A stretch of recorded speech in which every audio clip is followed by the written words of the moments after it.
choose brown rice. What is the brown rice? Brown rice is rice that is generally consumed in white rice, yeah, and brown rice. And the black rice or red rice are less attractive to public because have uh,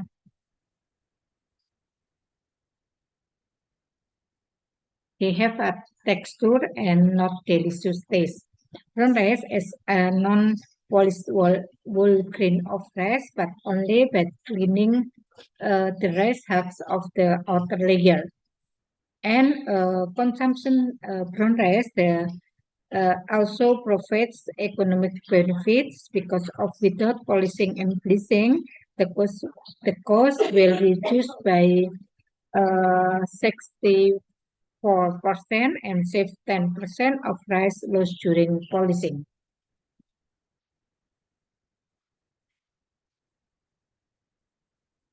Uh, Several studies on the benefit on from rice for hair.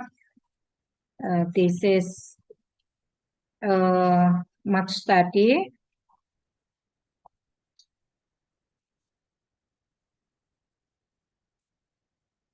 And I have done research on nutritional content of the Sintanur variety and brown rice, and the result as follows.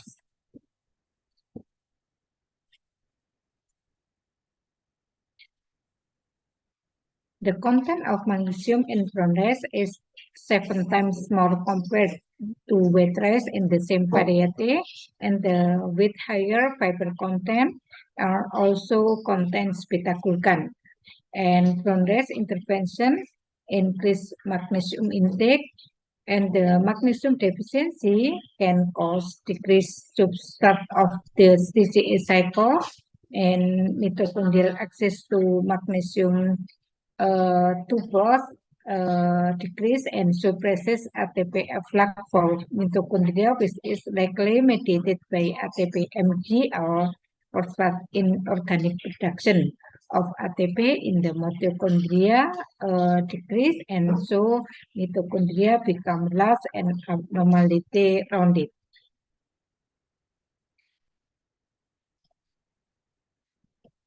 Yes, we conducted our research to DM sufferers in Bromo Clinic in Malang. The research flow is follows. DM sufferers and the Kriya Clinic Bromo Malang were given N brown rice and white rice for 3 months. Yeah, intervention and brown rice diet for 3 months and was up to for 2 weeks and continued with fried rice, the white rice diet, and brown rice and white rice diet as staple food. Here, some document related to research, and this is example of new given of DM suffer. And the result, there is a difference between anthropometry marker among sufferers who were given brown rice and white rice. Those were given brown rice diet 40 months, experienced BMI index, body fat index, abdominal circumference, or visceral fat decreases. And fasting blood glucose, 2 hours postprandial glucose, A1C, and HOMA-IR index also reduced. And significantly, statistic. Those who consume wet rice experiences anthropometry and blood glucose increases.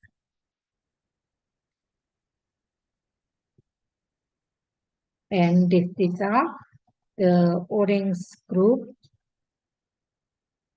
This is after intervention from rice, and the gray is after intervention of wet rice. So, brown rice intervention is decreases A1C, blood glucose fasting, and to postprandial glucose. This was caused to the fact that brown rice has higher content of fiber compared to white rice with lower glycemic index. So it's also caused to the fact that uh, brown rice has 7 times higher content of magnesium mineral compared white rice. And this is pathogenic uh,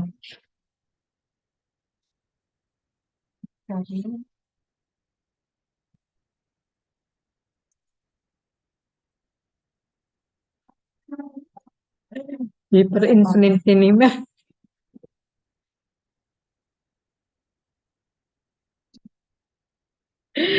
is caused by the lack of magnesium.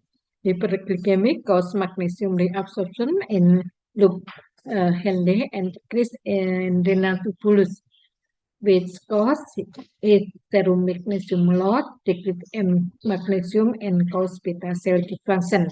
That causes hyperinsulinemia that disrupt insulin signaling that result in insulin resistance and hyperglycemia occurrence. Like magnesium is expected to improve this condition.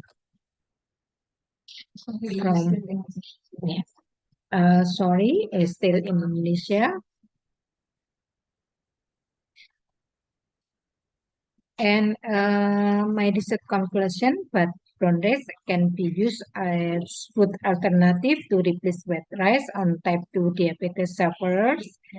And brown rice-based food products are also need to be made for type 2 DM sufferers and food alternative, not only as staple food.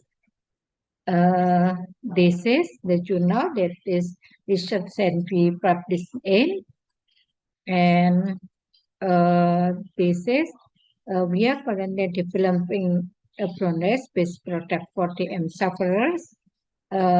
This is a PKMK or food for specialist purposes, and our research began by giving brown rice to obese mice given high-fat, high-fructose diet, and it was proven to reduce BMI, visceral fat, increase SCFA, GBR for 48 expression, and reduce pneumococcal and bacteroidetes as you.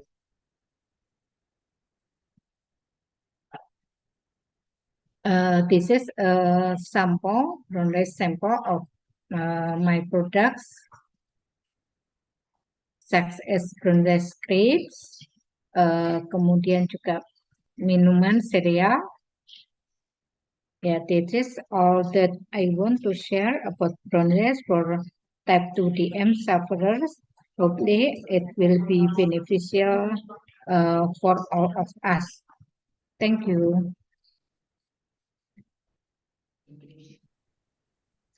Yes, thank you, Dr. Eti. So sorry that we should move the moderator of this session because Ma'am Hanandayu should be do her oral presentation in the breakout room.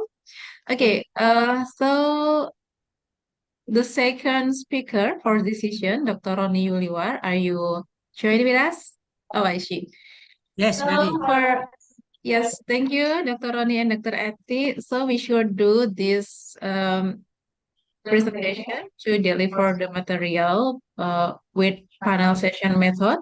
Then after Mr. Dr. Roni Yuliwar finish his presentation, then we have a little bit time to take discussion, or for our participant, my lovely student who joined in this session today, if you have any question, you can write down into chat box. Then I will what is that, read for you after our speaker and the presentation. So for Dr. Roni Yuliwar, present the material for today. Let me read her. Let me read his CV. Name: Dr. Roni Yuliwar as nurse MCAT as a senior lecturer at Politeknik Kesehatan Kemenkes Malang. Educational background: Nursing Academy Padang, Nursing Faculty Indonesia University, Nurse Program Indonesia University, Magister of Basic Medicine in Medicine Faculty Airlangga University, Doctor Program in Medicine Faculty Airlangga University. Educational training: Dr. Roni Yuliwar getting intensive course preparing international nurse, basic trauma cardiac life support, advanced cardiac life support as a trainer of trauma cardiac life support, and also a massive open online course MOOCs pengembangan obat herbal in Faculty of Medicine in Universitas Indonesia. Next. Work experience: Dr. Roni Yuliwar used be in Akper Negeri Payung Negeri Pekanbaru Riau as a lecturer, in SPK Negeri Tanjung Pinang as a teacher, in Poltekkes Depkes Pekanbaru and Poltekkes Kemenkes Malang as a lecturer since 2024 till now.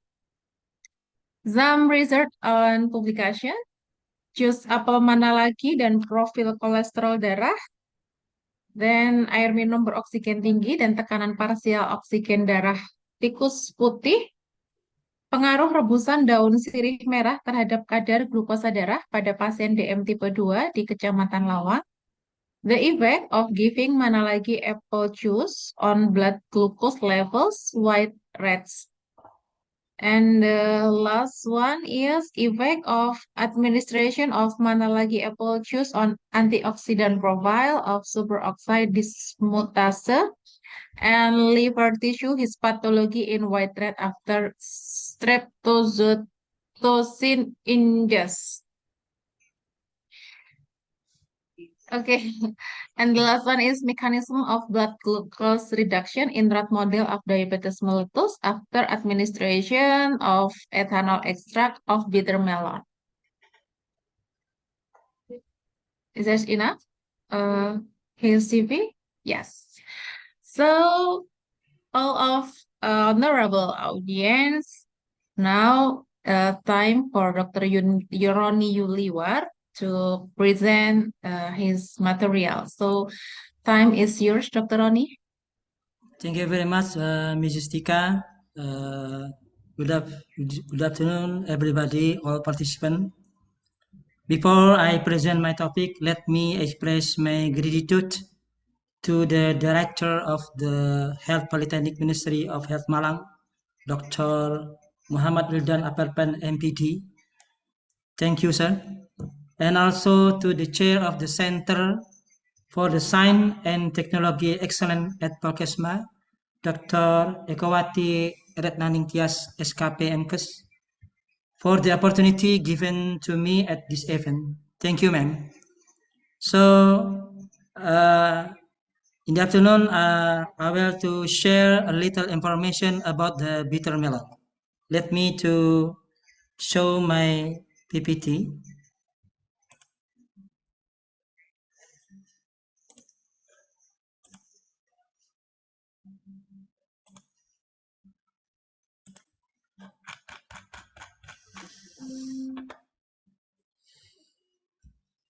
There is my PPT is clear, Mrs. Tika? Very clear, Dr. Roni. Thank you very much. I want to share a little information about the potential of bitter melon fruit, Momodica charantia, is an anti-diabetic herb. So I'm going to divide my presentation into 6 parts. The first, I want to explain about my introduction about prevalence of diabetes mellitus in Indonesia, problem experienced by DM patient, issues in management diabetes mellitus and herbal medicine. And the second, I want to explain about a little information about profile of bitter melon, description, type, local name, and in the third, I will explain about the active compound of bitter melon using the LGMS method. And the fourth part about antibiotic mechanism of bitter melon. There are 6 mechanisms. And the 5 parts, receipts and challenge associated with bitter melon. And the last final part is conclusion. And now I move to the first part. So if we talk about prevalence of diabetes mellitus in Indonesia, so the same as information from Dr. Etik before, I see in the report from International Diabetes Mellitus from 2001. In Indonesia ranked fifth among the top 10 country with the most diabetes mellitus sufferers, following China, India, Pakistan, and United States America. The number of diabetes sufferers aged 20 to 79 years, 19,465,100 people, which is 10.8% of 270 million people. It is a lot of patient diabetes mellitus in Indonesia. This is top rank in the 5 rank. And the next problem, the patient with diabetes mellitus have many problem experience. Number one, the patient with diabetes mellitus may disease complication often arise in diabetes, leading to high cost for treatment and impaired quality of life. Because if somebody or person suffer diabetes mellitus, maybe she or he make a wound on skin. There is a need curing for a long time, and she or he need to cure how to the blood glucose stable or normal in very long time. Additionally, individual with diabetes may experience psychological problems such as stress and depression because the diabetes mellitus has impaired quality life. He cannot work properly. Yes, he lost of sensitivity in skin. Yeah, he won and etc. So the Indonesia government make managing diabetes mellitus, make a comprehensive treatment for diabetes mellitus, and the managing as diabetes mellitus is involvement beyond conventional therapy. It is important incorporation complementary therapies such as administering standardized herbal medicine and phytopharmaceutical treatment. There is a complex treatment from the diabetes mellitus patient. So in the medicine treatment of diabetes mellitus, there is a herbal medicine. So now we need require increasing knowledge about the herbs that have anti-diabetic potential, and one of it is bitter melon or Momodica charantia. So in the next, I will explain a little information about a profile of bitter melon. Bitter melon, it is known as Momodica charantia. There is a Latin name, yeah. It is commonly referred to bitter gourd, balsam pear, or Karela. Bitter melon belongs to the Cucurbitaceae family. Is Indonesian words is we can say labu-labuan, ya. Jadi termasuk kelompok daripada buah-buahan yang cucur bitecai family. The name Momodica is derived from its binomial name meaning bite, ya. Because the leaf of the plant of bitter melon, which aptly describe the plant's serrated leaf resembling bite marks, ya, atau berbentuk seperti bekas gigitan. And then if we saw how about the fruit bitter melon, the bitter melon fruit is typical of wide ellipsoid or spindle shape, often serrated or pit, yeah? And it may be regularly broken as fish capsule with 3 valves or remain unbroken, displaying speckle in exterior and rectangular shape. Yeah. It is a specific anatomy of bitter melon, yeah, about the. And now in Indonesia, there is 3 types of bitter melon planted in Indonesia. The first we can call white bitter melon. It is the picture, white bitter melon. And the second, green bitter melon. And the third, AL atau Indonesia language disebut belut bitter melon. In Indonesia, the green bitter melon is one of the most widely planted and consumed types of bitter melon in Indonesia. So there is the local name. I will show you there is a local name of bitter melon in Indonesia.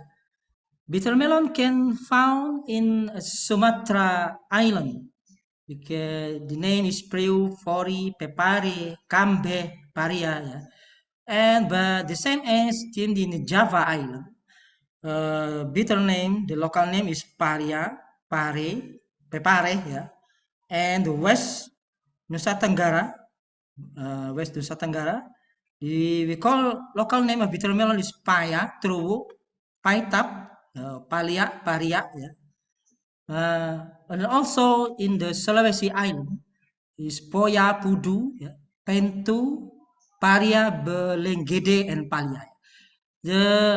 This picture show to us the bitter melon. It is the one of the fruit is the commonly consumed in Indonesian people. So I want to preliminary finding in my research where I conducted identification of bioactive compound from ethanol extract of bitter melon using liquid chromatography mass spectrometry method. Yeah, the result from ethanol extract of bitter melon, the most abundant bioactive component is terpenoid or triterpenoid. There are 18,78%, 80%.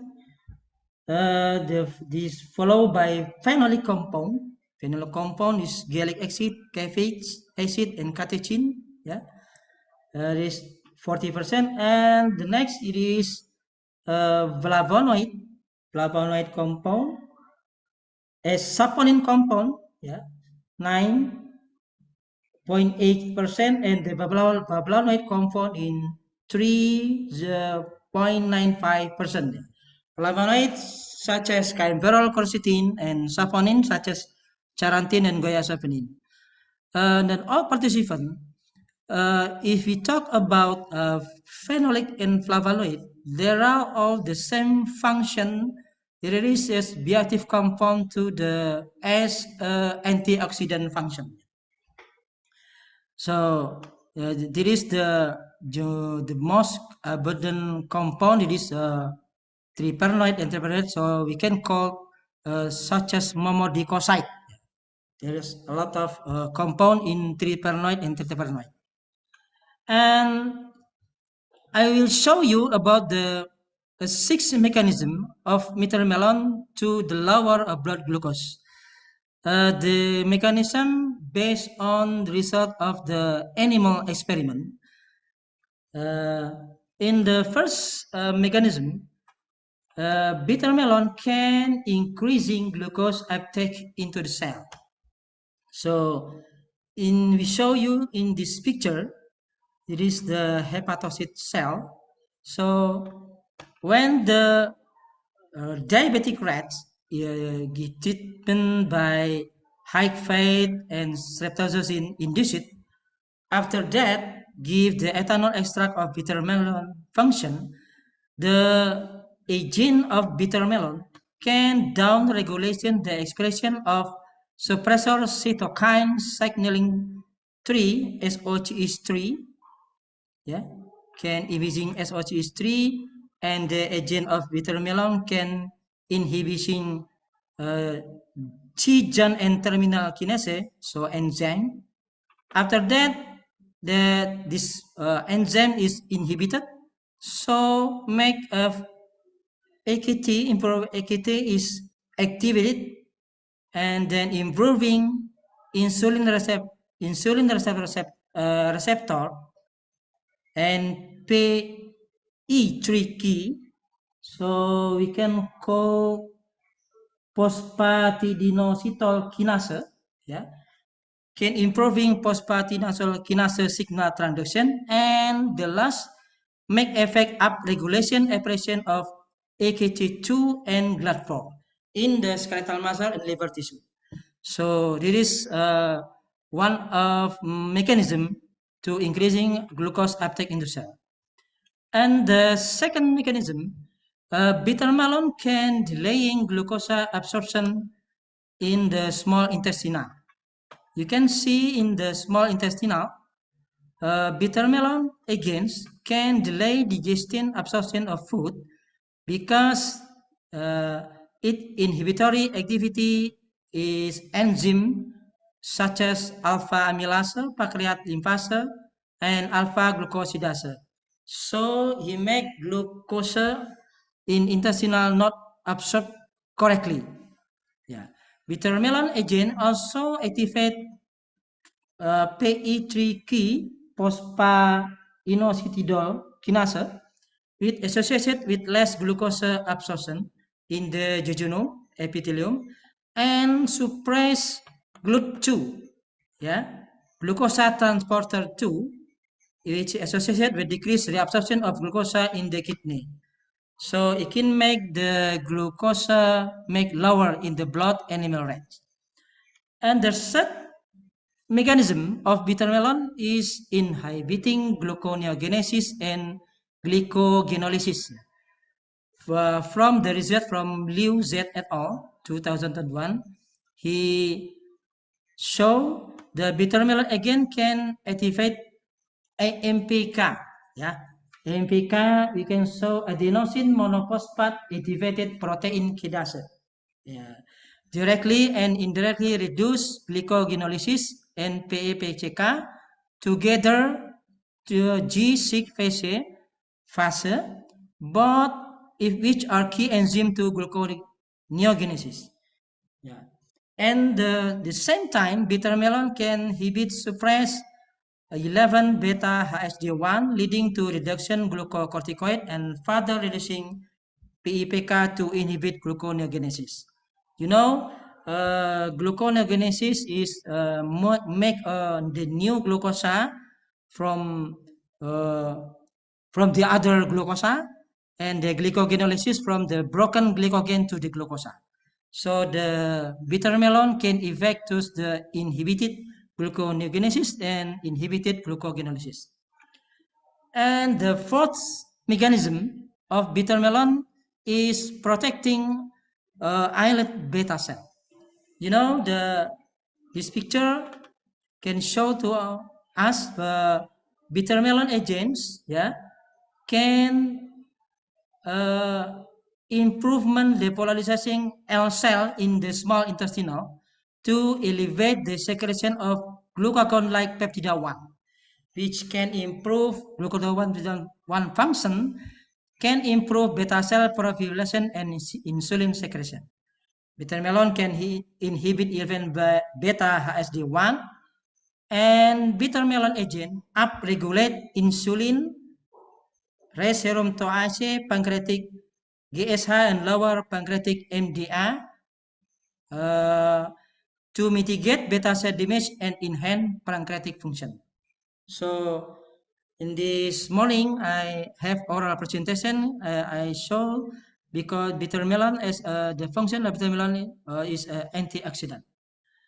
And the five mechanism of bitter melon is enhancing glucagon-like peptide 1 activation and insulin secretion.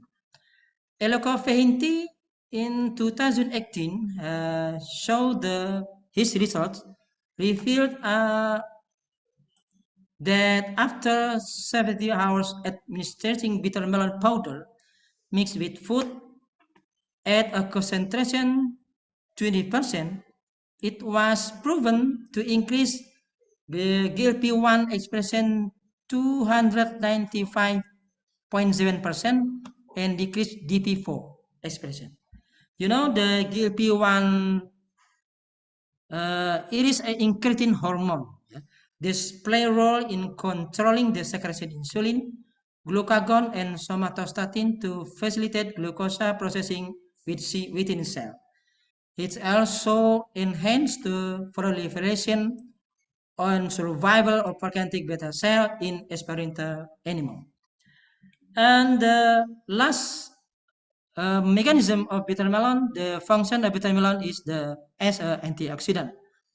Bitter melon agent exhibit extraordinary free radical and the other radical scavenging and resulting in less production of malondialdehyde or MDA, AGs, and GML.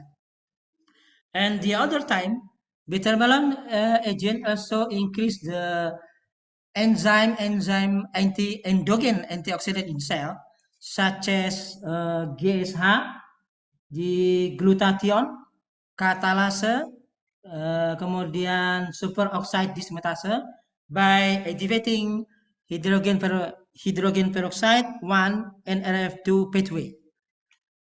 But there is a challenge associated with bitter melon. After I will try to study about bitter melon, there is a six issue concern related to about bitter melon.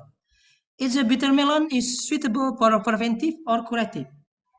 The use of bitter melon herbal remedy is effective or treatment level compared to antibiotic drugs, or is it more suitable for preventive only? It is need the future research to answer this question. And the second issue about what is the accurate composition?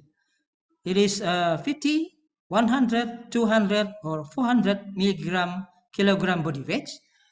What about the formulation bioactive compound?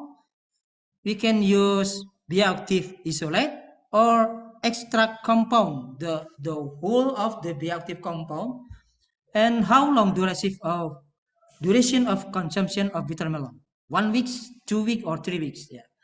And the third issue is that the bitter melon can use alone or combined with the another herb. Yeah. Some people, some researchers make opinion there. Then for the result, there are several herbs that, when combined with each other, provide more significant effect. And the fourth issue, what about the product form? We need you product in water form or juice, or we can product in extract ethanol capsule, or we want to make a standardized herbal medicine, or we can go to phytopharmaceutical level. Yeah. So, and then five issue, there is still limited clinical trial research in human, especially diabetic patient, regarding to the effectiveness of bitter melon product as herbal anti-diabetic solution. So, based on my study of some literature, most of the animal experiments. And the last one issue about the reproductive toxicity. But based on Tum Kira Tiwong research 2040, he tell to us extract of bitter melon seeds with dose 400 and 800 milligram per kilogram body weight in the form of dried matter in 1 milliliter dimethyl sulfur oxide solution, giving orally to male rat for 40 days significantly induces infertility in male rats. But what about in the human people? There is a limit research. Yeah, the next uh, it is a male rat. Yeah. What about the human? I don't know. And then after my presentation, I want to make a conclusion. The first, bitter melon or Momordica charantia, also known as bitter gourd, is a fruit with a Latin name Momordica charantia. It belongs to Cucurbitaceae family. It is widely cultivated and consumed in country in tropical and subtropical region. And the second, bitter melon contains secondary metabolites, phytochemical, with potential antidiabetic properties, including terpenoid, the most abundant composition, saponin, phenolic, and flavonoid. And the third, bitter melon has the potential as antidiabetic agent through mechanisms such as enhancing glucose uptake in the cell, second, delaying glucose absorption, third, inhibiting gluconeogenesis and glycogenolysis, protecting pancreatic beta cell, increasing GLP-1 activation, insulin secretion, and finally acting as an antioxidant. So, and the last one, my conclusion, we must further research on bitter melon is needed, yeah, including a focus rigid objective, preventive or curative, determination of accurate composition, whether it's used alone or combined with other help, what about product form, what about clinical trial research and anticipation of reproductive toxicity in males. There is my topic, a little information about the bitter melon. I hope my information is used to the people from the younger research. Yeah. There is my information. Thank you very much for attention for the audience. I give again to Mrs. Tika. Thank you very much. Thank you very much, Dr. Roni Yuliwar, and also Dr. Eti. That was such a grateful presentation. This is one of innovation uh, could be done by lecture of Health Polytechnic of Malang. Once again, I would like to invite all of participants who want to asking something or have a discussion with our speaker come from Health Polytechnic of Malang. So please write down in the chat box or you can raise your hand. Then from while waiting the question from the audience, Dr. Eti, I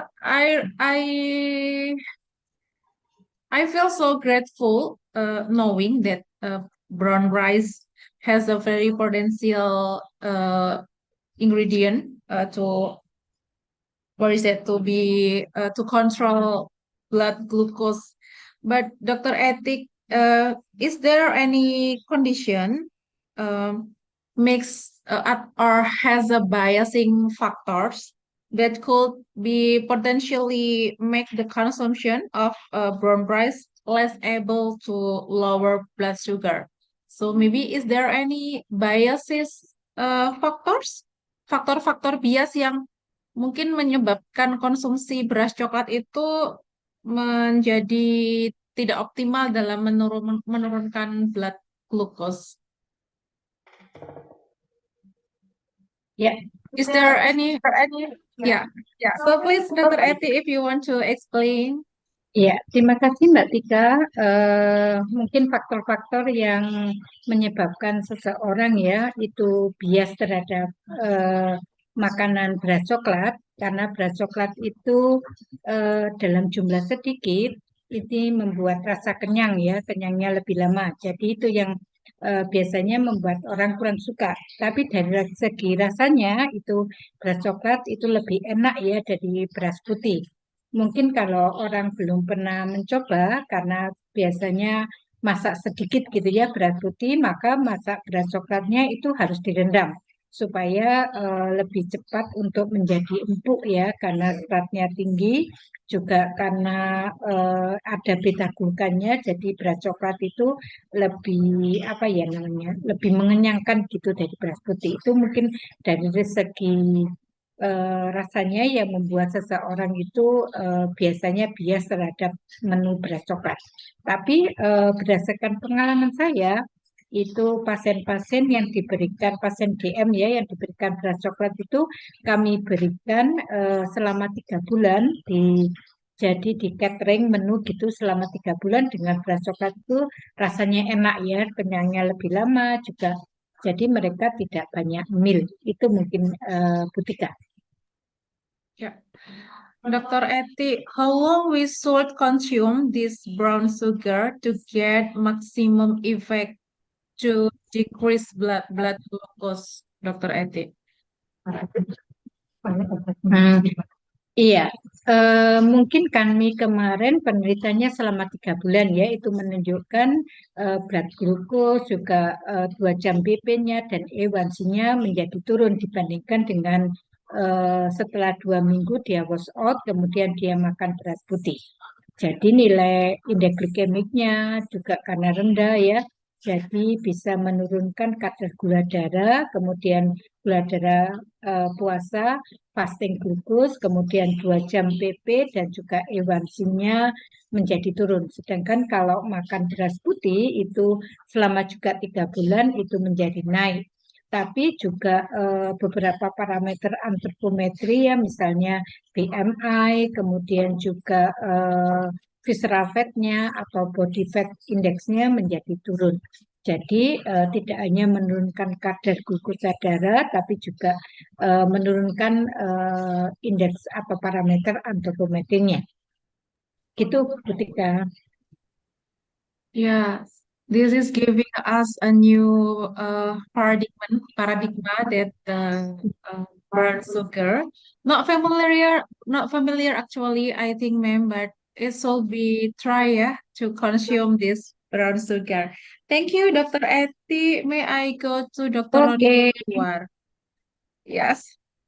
Dr. Roni, I knowing this bitter melon as a pare. We should make pare to be consumed daily in our room. Yeah.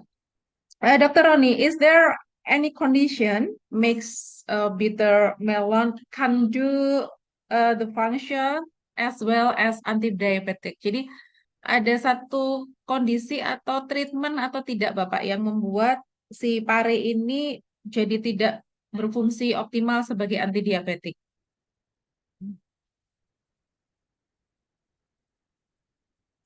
Unmute, yeah. Thank you very much from Mystica about your question about the useful of bitter melon to the lower blood glucose. It is anything else condition the bitter melon is not function very well. Is right that your question, yeah? Based on my knowledge, yeah, based on my knowledge, bitter melon is commonly people consumption in food in daily day. Yeah. Then after that, I reading my some research. Yeah, some research. There are a lot of the result of bitter melon can lower blood glucose. Not I cannot found the one research make the bitter melon cannot effect to lower blood glucose. And even if somebody consumption bitter melon very much eat the somebody with hypoglycemia, somebody else make the hypoglycemia. So we need we need a appropriate dose consumption of bitter melon, especially to the patient DM. Yeah. So because in the bitter melon consists compound bioactive compound, for example of terpenoid and antioxidant. So after I explain in my present in my PowerPoint, the bitter melon can evac to the protect beta cell, can evac to increase glycogen beta 1. So the most effect the bitter melon can decrease the blood glucose in somebody else. This is my answer, man. Yeah. Yeah. Yeah. Dr. Ronnie, because in daily our menu in our Yeah. food every Yeah. day, Yeah. sometimes we use this bitter melon as a food. So it's just a surprisingly for me that the bitter melon has a potential as an anti-diabetic very well because as we know that today the prevalence of diabetes mellitus, especially DM type 2, so high, increasingly day by day. So this is a very grateful what is that research has the good result. So uh, all of speaker in this season we say thank you very much to Dr. Etik Sulistyawati and also Dr. Roni Yuliwar for your attend in this Welcome. conference today. So thank you. And I think it's enough about this meeting today. If any question come from a participant, you can write down in the chat room. Then the speaker will answer by text. So thank you very much. And before we end this meeting, uh, for the committee, is there any certificate can be displayed before we end?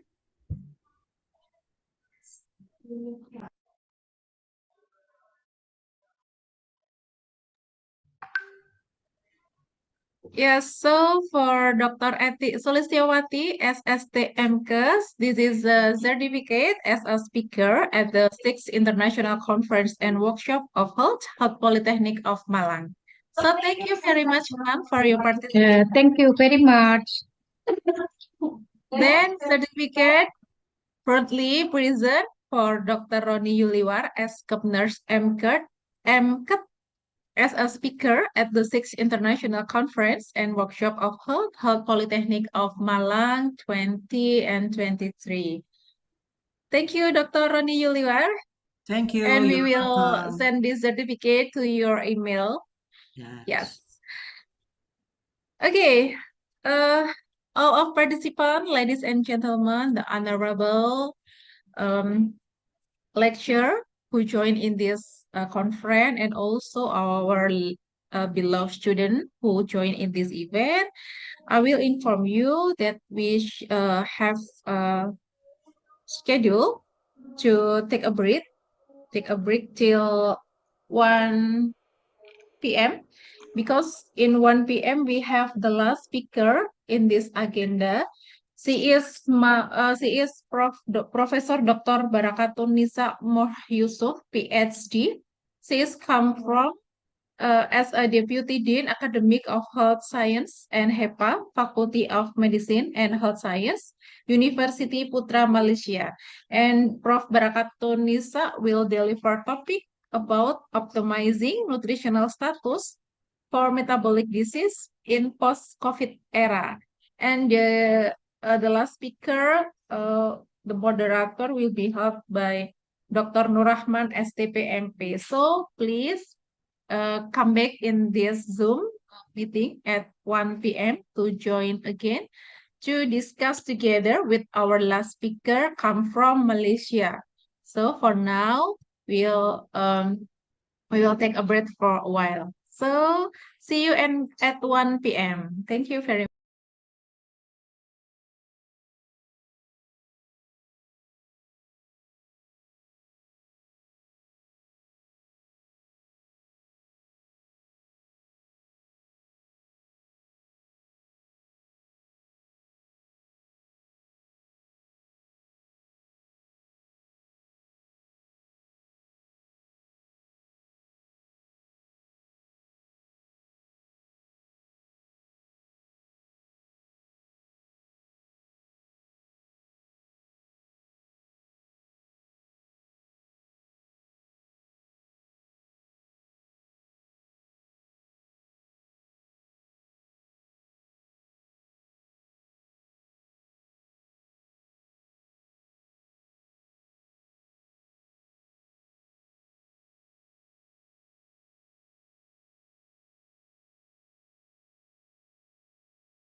has a vision to become a civilized and globally competitive polytechnic of health.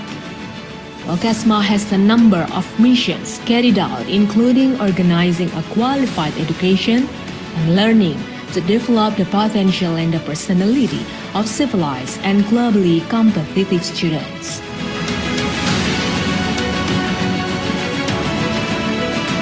Polkesma also working on developing the productivity of applied research and service for qualified and innovative communities. Besides that, developing good organizational governance based on information technology. And finally, Polkesma is developing cooperation and productivity both of domestic and international partnerships. Polkesma has 5,000 students that is divided into 4 majors and 20 programs study. The campus is a benchmark of health education in Indonesia, which leads of 7 campuses, which located in Malang, Jember, Lawang, Blitar, Kediri, Trenggalek, Ponorogo.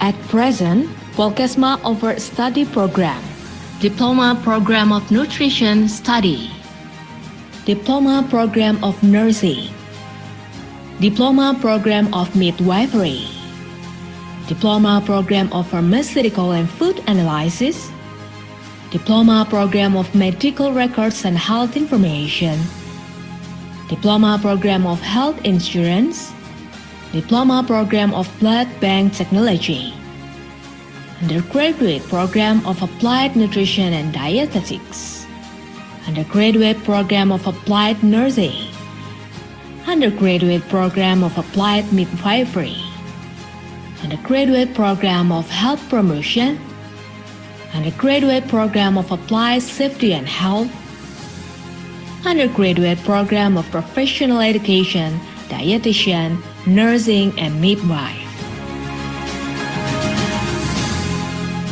To support lectures, Polkesma provides adequate facilities, starting with lecture rooms with modern learning media. Integrated functional laboratories supported by advanced technology.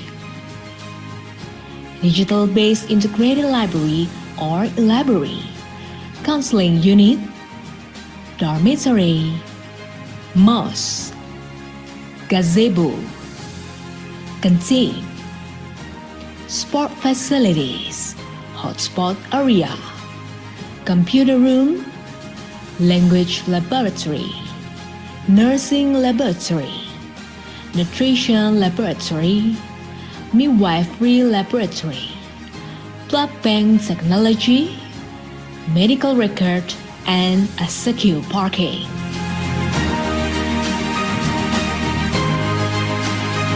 Supported by the implementation of a top vocational education with 60% of practicum activities and 40% of theory study, which will improve the student skill with practice in laboratories and other practical media. Polkesma continue to implement innovative, fun teaching methods with the concept of enjoying learning. On top of that, Polkesma implements an internet-based test for examination and e-learning and blended learning, which is applying classroom learning methods and utilizing e-learning. A qualified education is formed by instilling values that are presented through 220 teaching staff, qualified master and doctorals who have been certified with various disciplines and examples in daily life. Polkesma also instills national character and ethics and excels in professionalism to withstand the global challenges.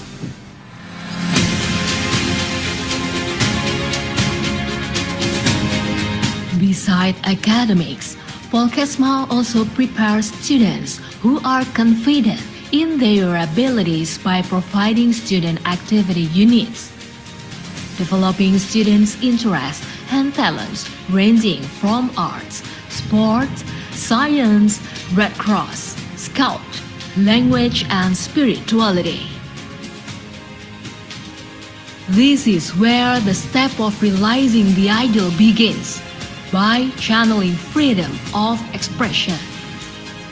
Polkesma educates students to be loyal to the country and have a mental attitude of character by providing an education of national defense.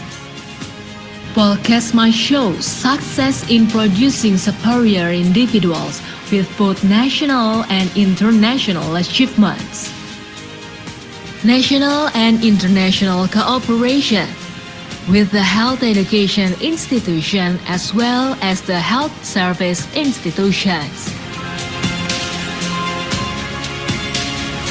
This success can also be seen from the distribution and role of Polkesma alumni in international health agencies spread across Asia, Australia, Europe, and even America.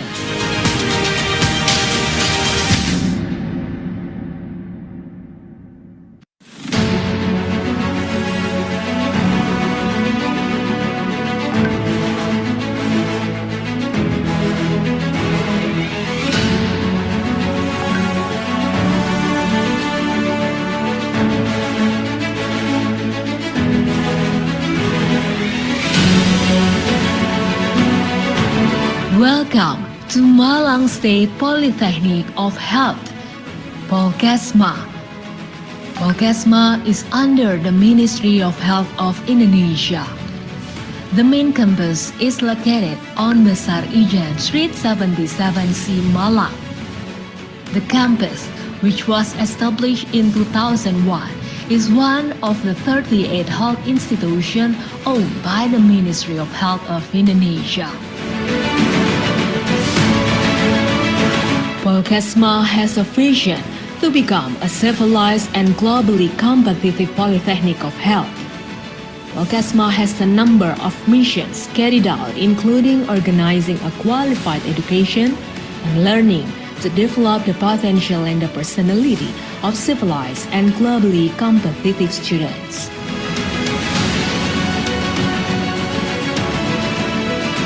Polkesma also working on developing the productivity of applied research and service for qualified and innovative communities. Besides that, developing good organizational governance based on information technology. And finally, Polkesma is developing cooperation and productivity both of domestic and international partnerships. Polkesma has 5,000 students that is divided into 4 majors and 20 programs study. The campus is a benchmark of health education in Indonesia, which leads of 7 campuses, which located in Malang, Jember, Lawang, Blitar, Kediri, Trenggalek, Ponorogo. At present, Polkesma offers study program, Diploma Program of Nutrition Study, Diploma Program of Nursing, Diploma Program of Midwifery, Diploma Program of Pharmaceutical and Food Analysis, Diploma Program of Medical Records and Health Information, Diploma Program of Health Insurance, Diploma Program of Blood Bank Technology, Undergraduate Program of Applied Nutrition and Dietetics, Undergraduate Program of Applied Nursing, Undergraduate Program of Applied Midwifery, Undergraduate Program of Health Promotion, Undergraduate Program of Applied Safety and Health, Undergraduate Program of Professional Education, Dietitian, Nursing, and Midwife. To support lectures, Polkesma provides educative facilities starting with lecture rooms with modern learning media. Integrated functional laboratories supported by advanced technology. Digital-based integrated library or library, counseling unit, dormitory, mosque, gazebo, canteen, sport facilities, hotspot area, computer room, language laboratory, nursing laboratory, nutrition laboratory, midwifery laboratory, blood bank technology, medical record, and a secure parking.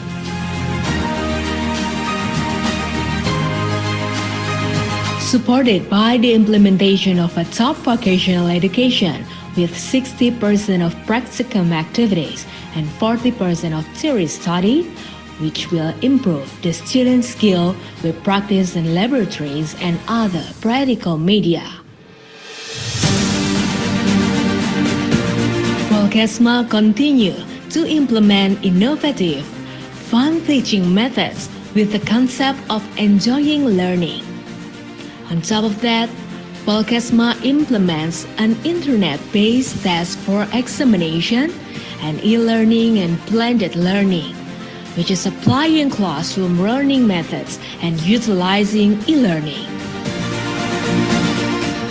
A qualified education is formed by instilling values that are presented through 220 teaching staff, qualified master and doctorals who have been certified with various disciplines and examples in daily life.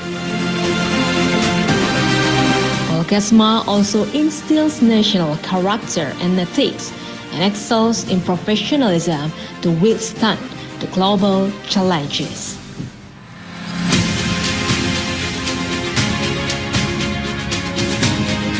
Besides academics, Polkesma also prepares students who are confident in their abilities by providing student activity units, developing students' interests and talents ranging from arts, sports, science, Red Cross, Scout, language, and spirituality. This is where the step of realizing the ideal begins, by channeling freedom of expression. Polkesma educates students to be loyal to the country and have a mental attitude of character by providing an education of national defense. Polkesma shows success in producing superior individuals with both national and international achievements. National and international cooperation with the health education institution as well as the health service institutions. This success can also be seen from the distribution and role of Polkesma alumni in international health agencies spread across Asia, Australia, Europe, and even America.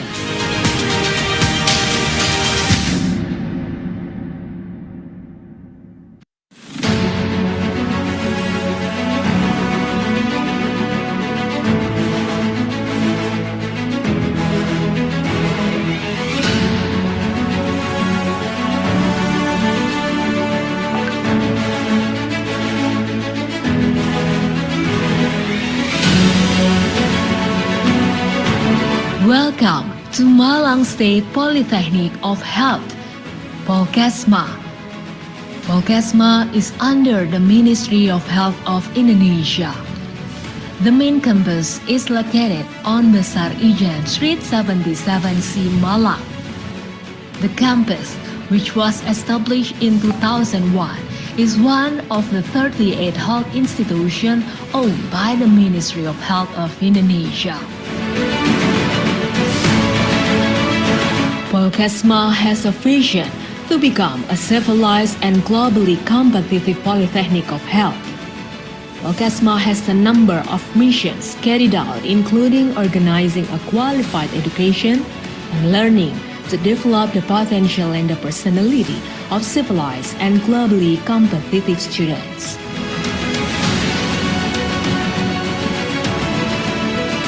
Volcasma also working on developing the productivity of applied research and service for qualified and innovative communities.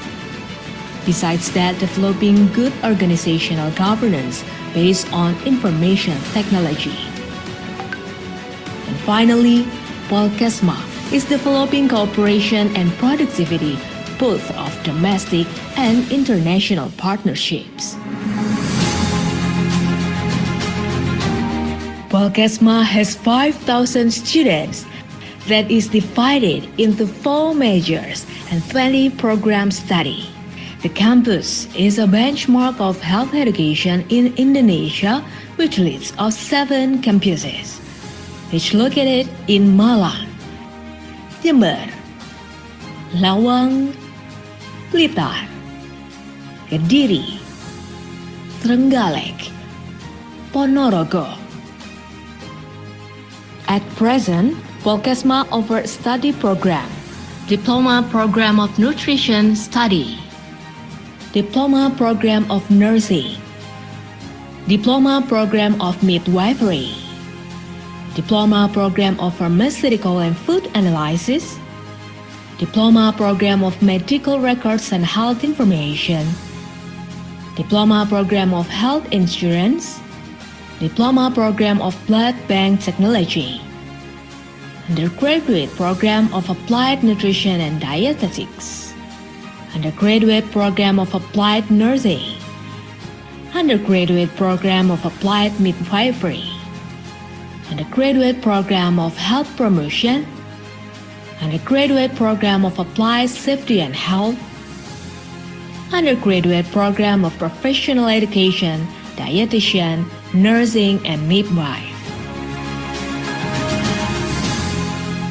To support lectures, Volcasma provides adequate facilities, starting with lecture rooms with modern learning media. Integrated functional laboratories supported by advanced technology. Digital-based integrated library or library, counseling unit, dormitory, mosque, gazebo, canteen, sport facilities, hotspot area, computer room, language laboratory, nursing laboratory, nutrition laboratory, midwifery laboratory, blood bank technology, medical record, and a secure parking.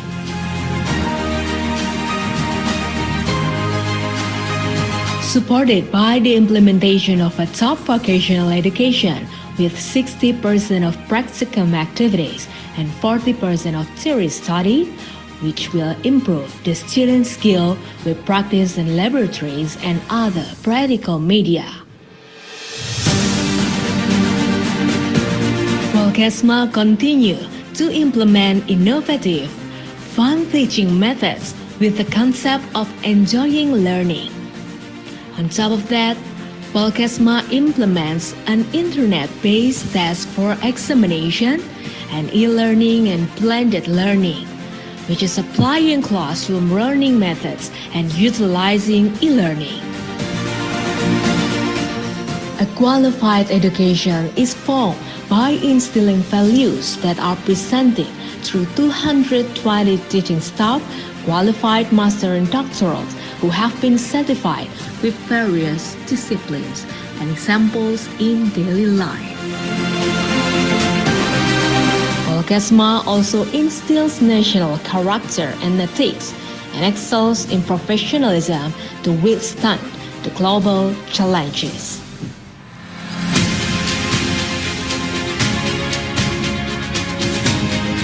Besides academics, Volcasma also prepares students who are confident in their abilities by providing student activity units. developing students' interests and talents ranging from arts, sports, science, Red Cross, Scout, language, and spirituality. This is where the step of realizing the ideal begins, by channeling freedom of expression. Polkesma educates students to be loyal to the country and have a mental attitude of character by providing an education of national defense. Polkesma shows success in producing superior individuals with both national and international achievements. National and international cooperation with the health education institution as well as the health service institutions. This success can also be seen from the distribution and role of Polkesma alumni in international health agencies spread across Asia, Australia, Europe, and even America.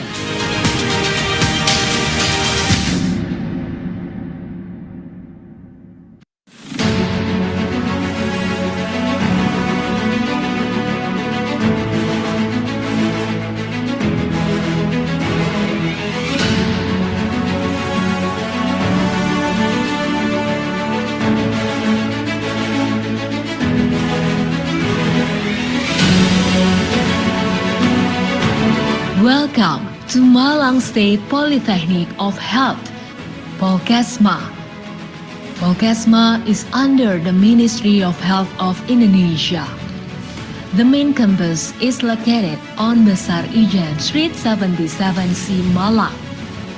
The campus, which was established in 2001, is one of the 38 health institutions owned by the Ministry of Health of Indonesia.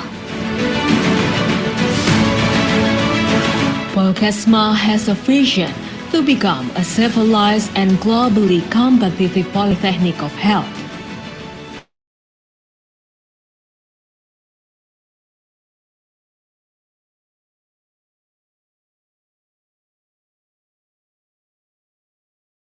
Globally competitive student.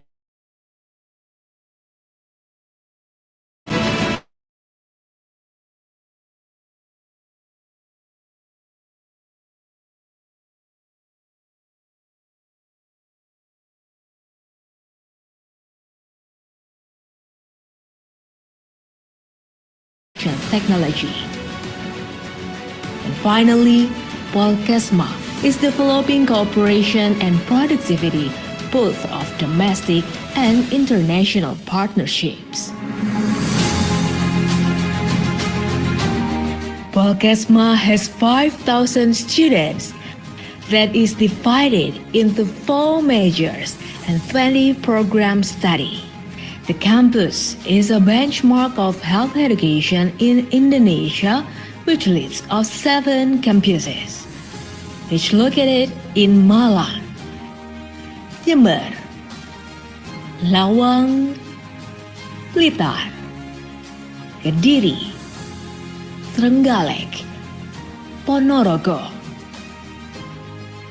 At present, Polkesma offers study program.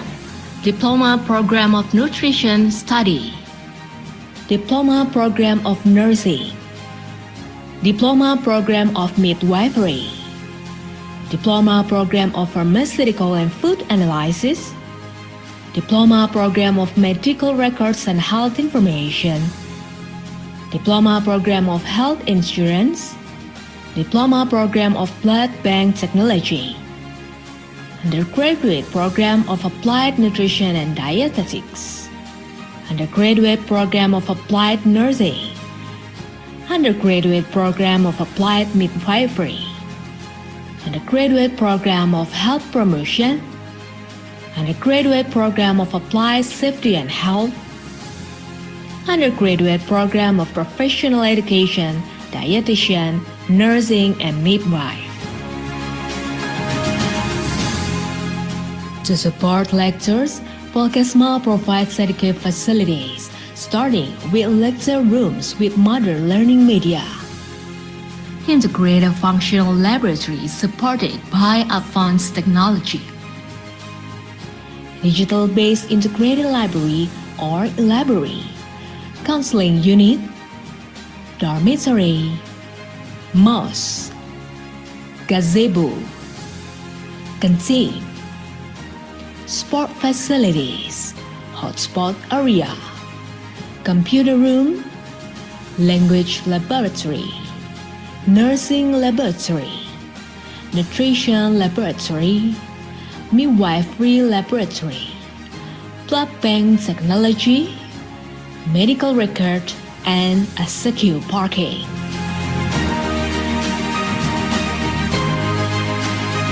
Supported by the implementation of a top vocational education with 60% of practicum activities and 40% of theory study, which will improve the student's skill with practice in laboratories and other practical media. Volkesma continue to implement innovative, fun teaching methods with the concept of enjoying learning. On top of that, Volkesma implements an internet-based test for examination and e-learning and blended learning, which is applying classroom learning methods and utilizing e-learning.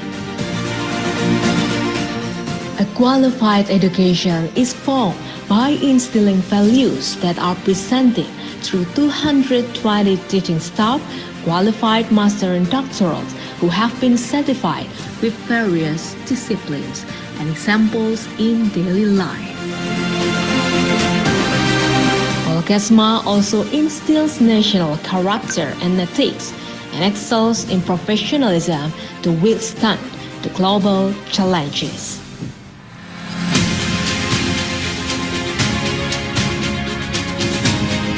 Besides academics, Volkesma also prepares students who are confident in their abilities by providing student activity units, developing students' interests and talents ranging from arts, sports, science, Red Cross, Scout, language, and spirituality.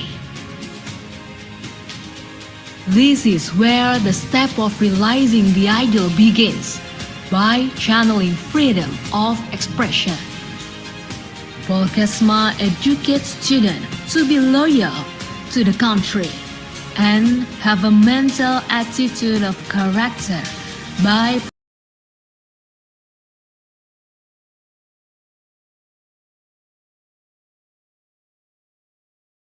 achievements.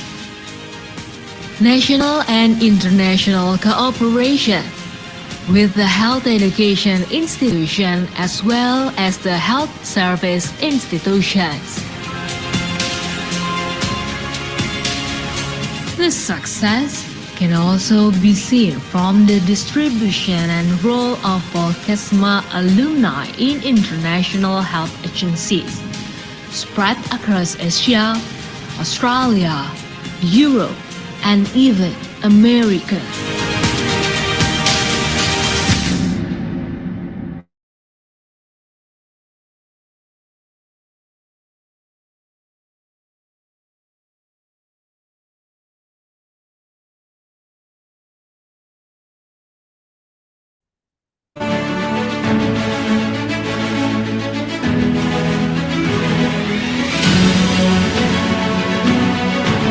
Welcome to Malang State Polytechnic of Health, Volkesma. Volkesma is under the Ministry of Health of Indonesia. The main campus is located on Besar Ijen Street 77C, Malang. The campus, which was established in 2001, is one of the 38 health institutions owned by the Ministry of Health of Indonesia. Volkesma has a vision to become a civilized and globally competitive polytechnic of health. Volkesma has a number of missions carried out, including organizing a qualified education, and learning to develop the potential and the personality of civilized and globally competitive students.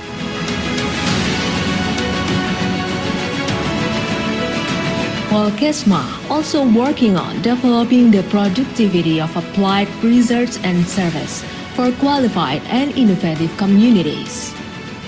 Besides that, developing good organizational governance based on information technology.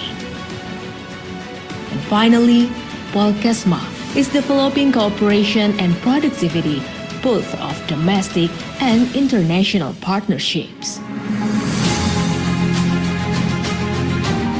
Kesma has 5,000 students that is divided into 4 majors and 20 programs study.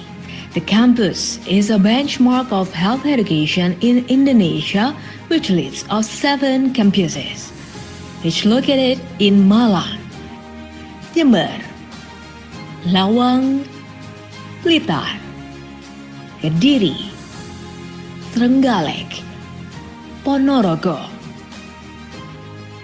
At present, Kesma offers study program, Diploma Program of Nutrition Study, Diploma Program of Nursing, Diploma Program of Midwifery, Diploma Program of Pharmaceutical and Food Analysis, Diploma Program of Medical Records and Health Information, Diploma Program of Health Insurance, Diploma Program of Blood Bank Technology, Undergraduate Program of Applied Nutrition and Dietetics, Undergraduate Program of Applied Nursing, Undergraduate Program of Applied Midwifery, Undergraduate Program of Health Promotion, Undergraduate Program of Applied Safety and Health, Undergraduate Program of Professional Education, Dietitian, Nursing, and Midwife. To support lectures, Kesma provides educative facilities, starting with lecture rooms with modern learning media. Integrated functional laboratories supported by advanced technology. Digital-based integrated library or library, counseling unit, dormitory, mosque, gazebo, canteen, sport facilities, hotspot area, computer room, language laboratory, nursing laboratory, nutrition laboratory, midwifery laboratory, blood bank technology, medical record, and a secure parking.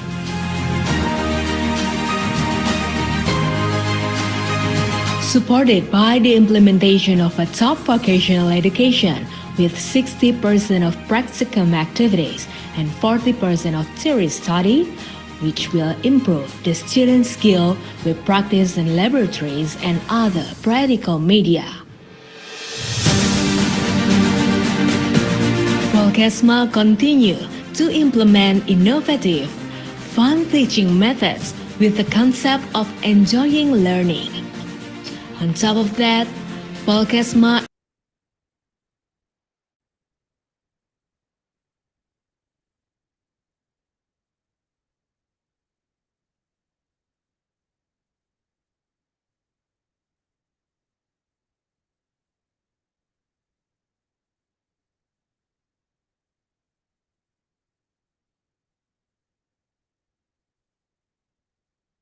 Okay, good afternoon, ladies and gentlemen. Assalamualaikum warahmatullahi wabarakatuh. And dear our love. Okay, and welcome back to this meeting. And just now we just have a break time, and I hope that it will provide us refreshment so that we can joining this last session of the meeting, because we still have one speaker today from Malaysia. And actually we want to remind you that We are expecting you to still joining us in this event until the end of the conference. And we will remind you that the attendance link will be shared later at the end of discussion time. So we will proceed to our last session for this conference in the second day. I think we already have Professor Barakatunisa. Good afternoon, Professor. Good afternoon. Assalamualaikum. Okay. Apa khabar semua? Waalaikumsalam warahmatullahi wabarakatuh. Alhamdulillah, kabar baik, Prof. Baik, alhamdulillah. Okay, so for now, we will have Professor Barakatun to present her topic, which is optimizing nutritional status for metabolic disease in the post-COVID era. And the moderator for this session is Dr. Nur Rahman, STPMP, and he is one of our lecturer from Nutrition Department, Health Polytechnic of Malang. And I think we also already have Dr. Nur Rahman. Good afternoon, Doctor. Good afternoon, Okay, good. Ms. Adayu. Okay, glad to see you here again in the second day. And thank you for accompanying us for these last 2 days. And without further ado, Dr. Nur Rahman, you have full control for this session. So please, for Professor Barakatun and Dr. Nur Rahman, the time is yours. Thank you very much, Ms. Handayu. Assalamualaikum warahmatullahi wabarakatuh. Waalaikumsalam warahmatullahi wabarakatuh. Waalaikumsalam warahmatullahi wabarakatuh. Okay, thank you. Good afternoon, ladies and gentlemen. Welcome back to the last session of the webinar. This is the International Conference and Workshop of Health. My name is Nur Rahman, and I'm going to moderator today. So it's been 3 years ago since we believe in pandemic, and I believe that every country struck Poltekkes Malang want to give positive contribution for that. We have one speaker who are already with us. We has Prof. Barakatunisa. Halo. Apa khabar Pak Rahman? Thank you, Mr. Rahman. Yeah, okay. Saya baru kembali dari Makassar. She's a Deputy Dean and Student Affairs. Oh, yeah. You have talked about that, I know. She is a Deputy Dean, Student Affairs, Faculty of Medicine and Health Science in UPM, Malaysia. This is a 7th speaker in this webinar. Thank you, Ms. Nisha. You have with me now in this Zoom. This session, our speaker will discuss about what is diabetes mellitus and risk factor in pandemic define infection. Maybe like that. We are going to a presentation. You have 60 minutes. The speaker will talk about 30 minutes too. Okay. And for information, our audience lecturer, maybe there is a researcher or maybe a student, and so it's quite various background. And of audience can ask a question. If you have question, you can ask your question during discussion by resting your.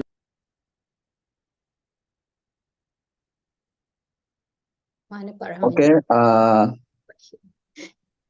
Pak Nur. Okay. Where's your voice? Okay, okay. I will continue this. Okay. Can we go to the speaker? I'm going to the Hakarikatanisa Mahmud Yusuf Isi. I'm going to read your CV. Please, next committee to share the CV. Okay. Okay. This is Parikotanisa academic qualifications is the postdoctoral training in Harvard Medical School and have maybe I have a conclusion. Prof. Nisa is Professor Deputy Dean Academic Health Science student Studi Faculty Medicine and Health Science. She has a lot of publications, 19 journals, and I noticed that over 6 speakers in Malaysia, and her expertise is nutrition dietetic focus in diabetes mellitus. She got grant research 5 times. Okay, thank you, Miss Ola. Okay. Thank you, Miss Ola. Okay. All right. Professor Barokaton, you have 30 minutes to present your work, your paper. Time is yours, please. Okay. Okay. Thank you, Rahman. Thank you for a very kind introduction. It is my pleasure to be here. As I mentioned to Pak Rahman, I just came back from Makassar, attending ASDI. And it was a very nice experience to me. Kejap ya. Okay, so I have been given a task to share on the topic of optimizing nutritional status. Let me share my slide.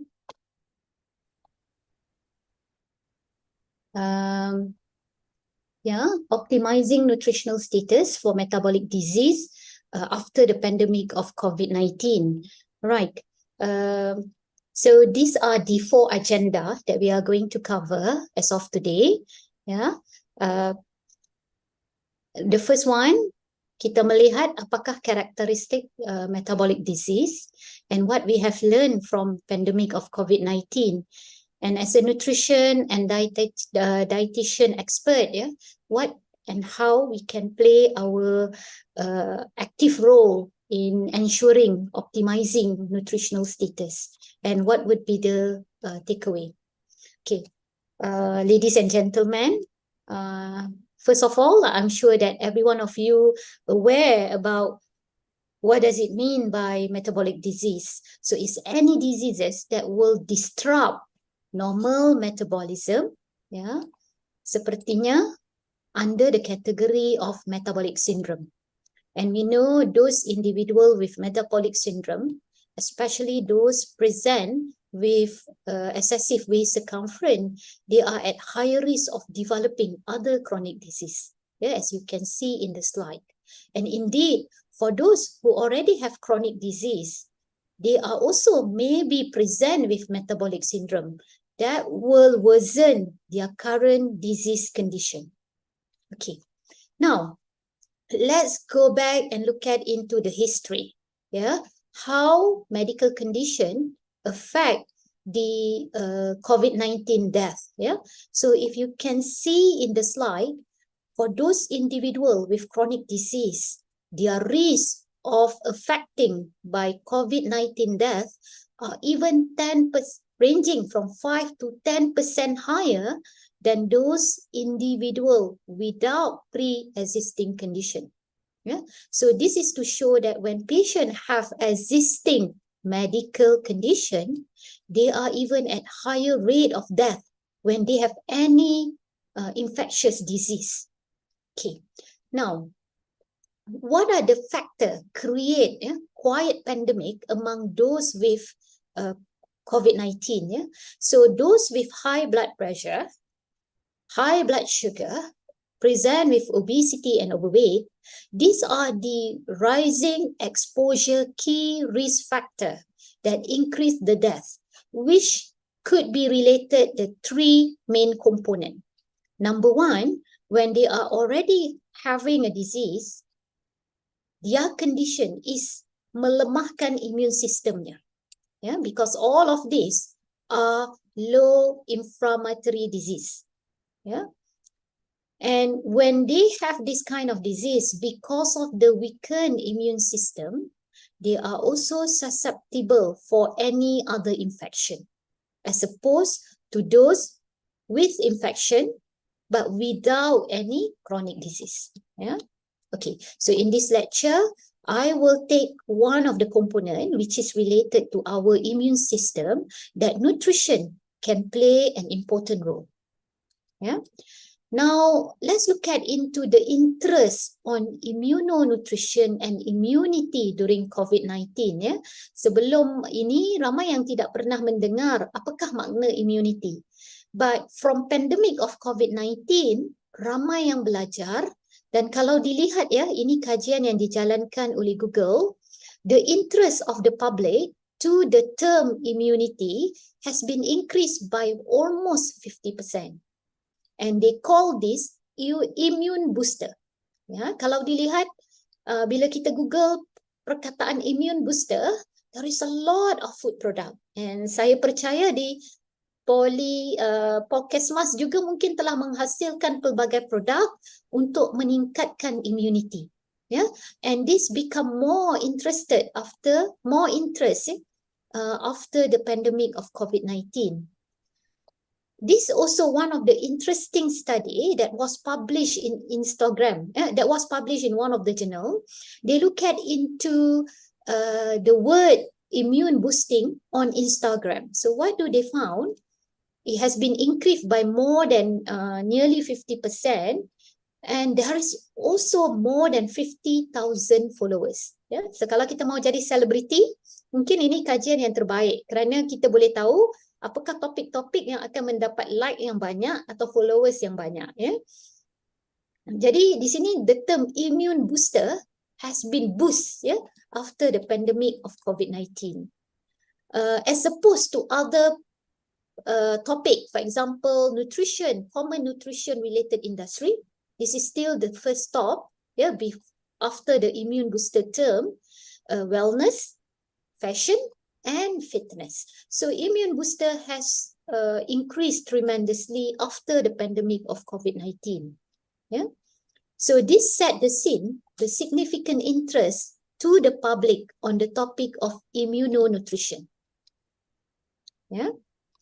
But there are also certain things that still misleading, which require our role as a nutrition and dietitian. Yeah. So when they do content analysis, they found that there are certain food that has been highlighted, to boost microbiome immunity. But we know basically there is no one food that can target everything. Yeah.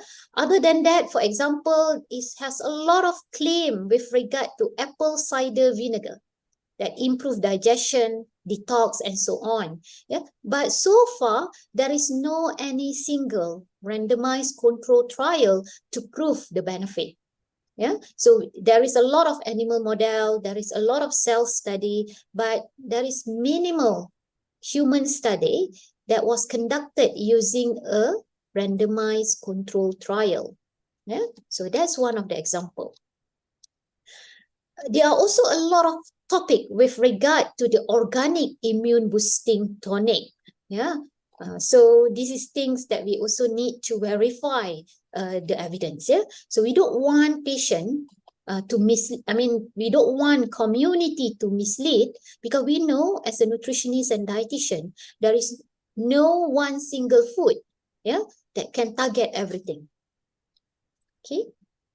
Ini antara contoh bila ada satu yang boleh merawat semua, kita sebagai ahli profesional, walaupun mungkin betul tentang pencegahan kanser bagi daun rerama, tetapi adakah kesemua ini telah dibuktikan berkesan secara klinikalnya?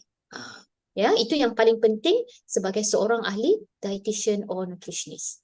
Okay, now let's explore more with regard to the immune system in health and disease. Then followed by, is there any factor that can trigger or boost immunity? Then we dive in further on the role of nutrition. Then what are the takeaway to balance our immune system? Okay, so before we move further, let's look at into the immune system as an introduction. Yeah, so we know in our body there is an acquired and innate immune system.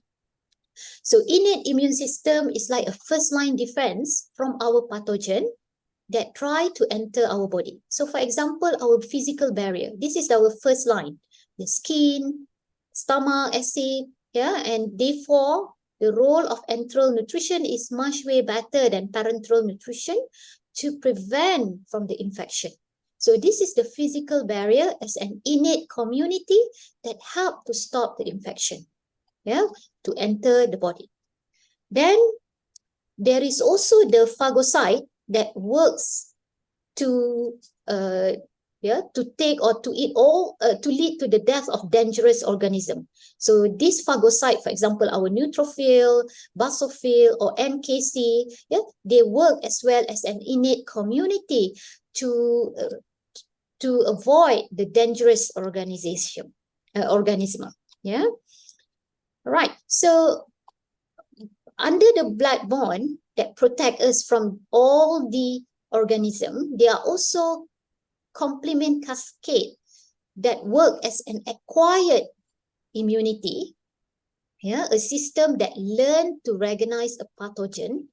For example, kita dapat demam campak, demam apa ya kalau di Malaysia panggil demam campak, chicken pox, So then our body remember that we already have that pathogen, so it's regulate a memory.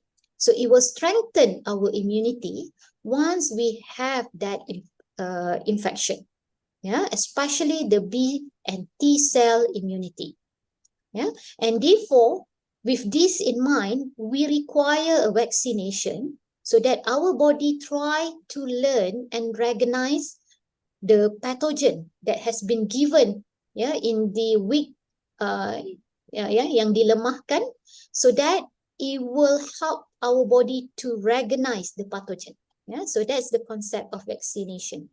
But things that we can help, especially from this innate immunity, to strengthen our immune system. Now, let's look further. Yeah, dalam konteks nutrition host defense infection. We know from the beginning that adequate and appropriate nutrition is required for all cells to function optimally. And this also include the cell in our immune system. Yeah. So from this figure, for example, yeah, so saya keluarkan dahulu. Okay.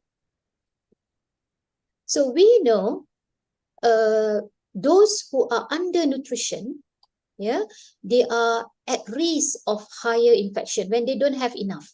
Yeah, they don't have adequate and appropriate nutrition. When there is an infection, they are the one yang lagi mudah untuk dapat.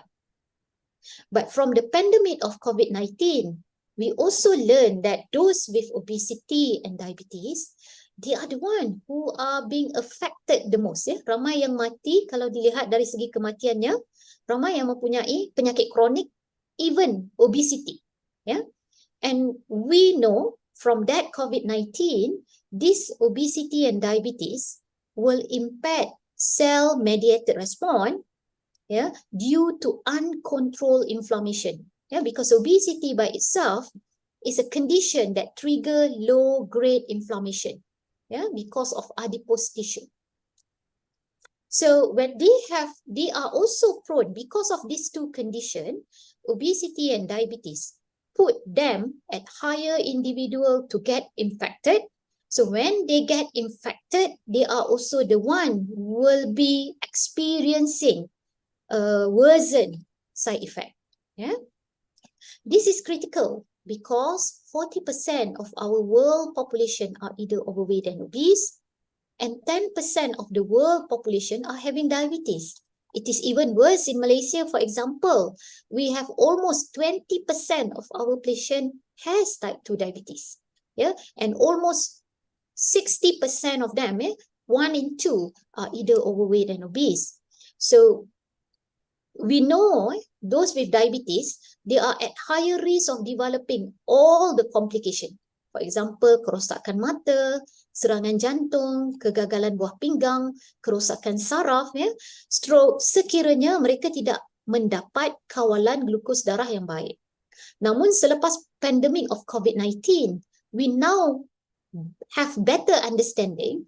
Those with chronic disease, they are also not at higher risk of developing all of these complications, but they are also at higher risk of getting adverse event from the infection, because the diabetes itself, the obesity itself, reduce the immunity of the body. Melemahkan immunity tubuh. Penyakit itu. So this is a study that they look at into the well-controlled blood glucose group in diabetes versus those with poorly controlled blood glucose. So ini yang tinggi gula dalam darah, yang ini yang bagus kawalan gula dalam darah. What do they found? They found that all the inflammatory cell for those with good control are better. CRP, neutrophil count, and they have also better immunity as count by lymphocyte count. So now after we understand how does chronic disease expose individual to low immunity, now let's look at into the second topic. What are the factors that trigger or boost immunity? Okay, so I would like to show the presentation of pusingan kitaran hidup daripada bayi sehingga menjadi warga emas, older population. So apa yang berlaku? Kita percaya melalui Barker hypothesis ataupun Dohat hypothesis, apa yang ada di dalam kandungan ini akan mempengaruhi kesihatan kita pada masa hadapan. Dan ibu yang hamil sebenarnya sebelum mereka hamil, di sini, kesihatan mereka ini turut dipengaruhi oleh apa yang mereka lalui. Jadi dalam konteks immunity, it is important to make sure that the optimal maternal diet during the pregnancy will improve the infant health status. Study has also shown a baby who born secara pembedahan caesarean ataupun secara vaginal delivery, they have a different gut microbiome composition, which they found that a baby born to a mother via vaginal delivery has better microbiome diversity, rather than caesarean. Okay, itu one of the study that have been looked at into the gut microbiome. And we also know breastfeeding is also a factor that will trigger better immunity during kepada anak-anak itu semasa kecilnya dan sehingga mereka dewasa, breastfeeding factor. What else? So the green color ini bermaksud factors that will have better immunity system. Enough sleep, tidur yang cukup, dan kajian menunjukkan waktu tidur yang cukup antara 11 malam hingga 2 pagi adalah waktu yang kritikal, kerana di situlah di mana all the immune system are recovered, ataupun diperbaiki. 11 malam hingga 2 pagi, sebelum 1/3 malam itu. Kemudian active, moderate active lifestyle will also impact our immunity as opposed to those who are not active. Healthy diet, no doubt, is also important to boost our immunity. Healthy body weight, because we have just learned overweight and obesity reduce our immunity. Okay, now let's look at into the factor that will suppress our immunity. Apa agaknya? Inoptimal maternal diet. So kalau exposure-nya semasa hamil sudah tidak bagus, ia akan meningkatkan risiko the suppression of the immunity. Poor nutrition across the whole lifestyle, life, obesity, antibiotics, sebab itu kalau ambil antibiotics perlu berhati-hati. Lack of sleep, which is common nowadays, stress, also will reduce our immunity ya. Kalau musim-musim peperiksaan, musim-musim akhir tahun ini ya, banyak kerjanya, stresnya meningkat, kadang-kadang menyebabkan kita mendapat selsema, rasa nak demam because of this condition. And last but not least, pregnancy ya. Therefore, those mothers who had COVID-19 when they are pregnant, they are also had a higher risk of death ya, or other adverse complication. Other than that, chronic disease, we have learned this, diabetes, hypertension, yeah, they are all reduce the immunity, aging, and malnutrition. Yeah, so these are all the factors that will influence our immunity system. So kalau yang hijau ini adalah yang menambah baik, manakala yang merah ini will suppress the immunity. Yeah, now let's look at into the diet. Okay, so these are the things that has been discussed in the literature. Yeah. So for example, we know chronic disease will reduce the immunity and put them at higher risk of getting worse COVID-19. Besides, smoking as well will put them at higher risk of mortality when they get COVID-19. But how about diet? We know that we are what we eat. We can choose either kiri atau kanan. Yeah. So now, surprisingly, I like this fakta. Fakta ini sangat menarik kerana 70% of our immune system is actually present in our gut. Kalau kita tengok ini, majority of the immune cell residue that called GALT, gut associated lymphoid tissue, yang ini, dan yang membantu atau mempertingkatkan effectiveness of B and T lymphocyte, macrophage, antigen presenting cell. These are all important as a gut tissue. So as you can see, those with intact intestinal barrier, healthy intestinal barrier, they protect from the pathogen. So ini kalau ada mukus ini patogennya, kalau mau masuk, bila intact intestinal barrier, sihat, makannya cukup, tidak ada penyakit, dan kita boleh lihat betapa teguh, teguh pertahanannya di sini.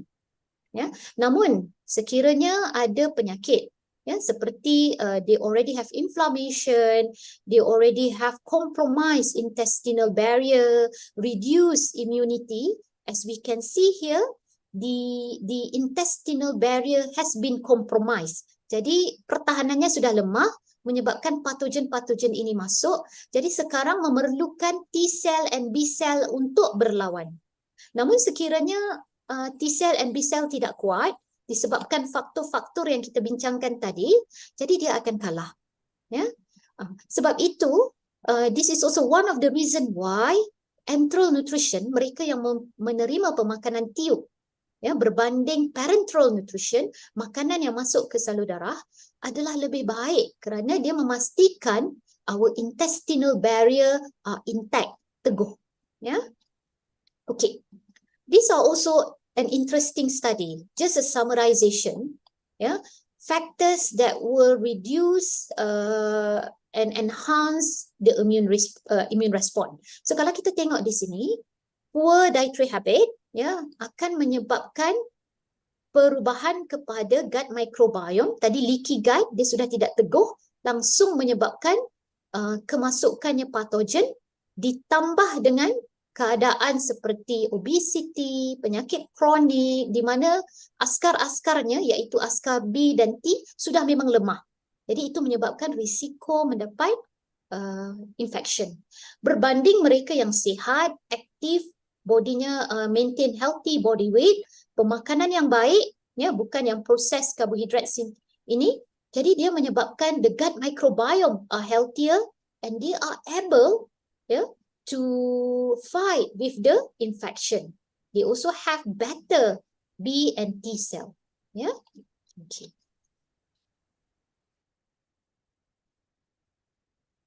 Now let's look at into more detail on the nutrition role.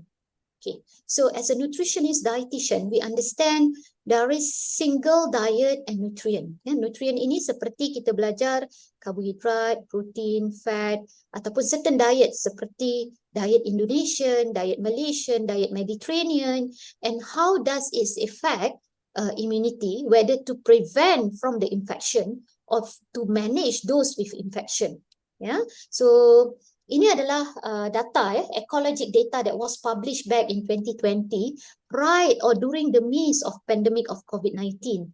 It was very interesting study. So they look at into the national dietary data, they obtain from the global dietary databases, and they look at into almost 160 countries. What are their outcome? Only two outcome, infection rate and mortality rate. So what do they found? They found that those diet that consume more legumes, ataupun kekacang, they have a negative association with infection and mortality rates. Seperti kalau ini ada kacang kuda, saya baru beli tadi. So ini juga adalah antara makanan dalam kumpulan ini. So macam pagi tadi saya berjumpa pesakit, they also breakfast using mung bean, seperti digoreng sangai dengan minyak dan cili katanya. Saya pun tidak pernah cuba. Now let's look at into the factors that increases, has a positive association with infection and mortality rate. Surprisingly, fruit is also one of them. So we will look into why fruits later on, and also sweetened beverages, seperti corn syrup dan sebagainya. Ini kita tahu alasannya kenapa. Okay, now let's look at how this kind of food promote better infectious and mortality rate, as opposed to the other two diet. These are all the nutrients important for immunity. Number one, they have a certain protein from the plant-based protein that rich sources of glutamine and arginine. And this we know will help us to fight the infection. They are also a component of immunonutrition, glutamine and arginine ini yang mengurangkan inflammatory. Other than that, they have a rich vitamin B, iron, potassium, phosphorus, zinc. This is also important during the pandemic of COVID-19 and others. Okay, so when we look at into the immunity, there is 19 key nutrients under the 4 categories. Ada 19 jenis nutrien di bawah 4 kategori ini yang memainkan peranan penting dalam sistem immunity kita. So apakah mereka? Makronutrien, terutamanya protein and polyunsaturated fatty acid, iaitu terutamanya omega-3 fatty acid. Kedua, all the micronutrients, antioxidant, B vitamin, mineral seperti zinc, iron, copper, folate and selenium. So we know this is present in legume tadi yang kita tunjuk. We also need bioactive, iaitu antioxidant and phytochemicals. Dan yang keempat, fiber, prebiotic and probiotic. So there are 4 category with 19 key nutrient. Okay, we will go one by one. Now let's look at into micronutrient. So this is a paper that look at into micronutrient and the immune system, how they work in harmony to reduce the infection. So if you look at into this micronutrient, how they influence the immunity, they started from the type of immunity, either innate or adaptive, as we mentioned earlier on. And all of this play a critical role under each layer of immune system. So nanti kita we will look further into more detail. So this improve the variety layers. Ini lagi jelas So apabila pathogen masuk, they have 2, if you remember just now, physical barrier and also innate immune response. So saya keluarkan dulu. Okay. So you can see how zinc is important. The red color here is all zinc. You can see zinc, for example, play a critical role even at physical barrier. Also, as well as at innate immune response. Selain daripada banyak lagi tempat yang zinc memainkan peranan. Selain zinc apa?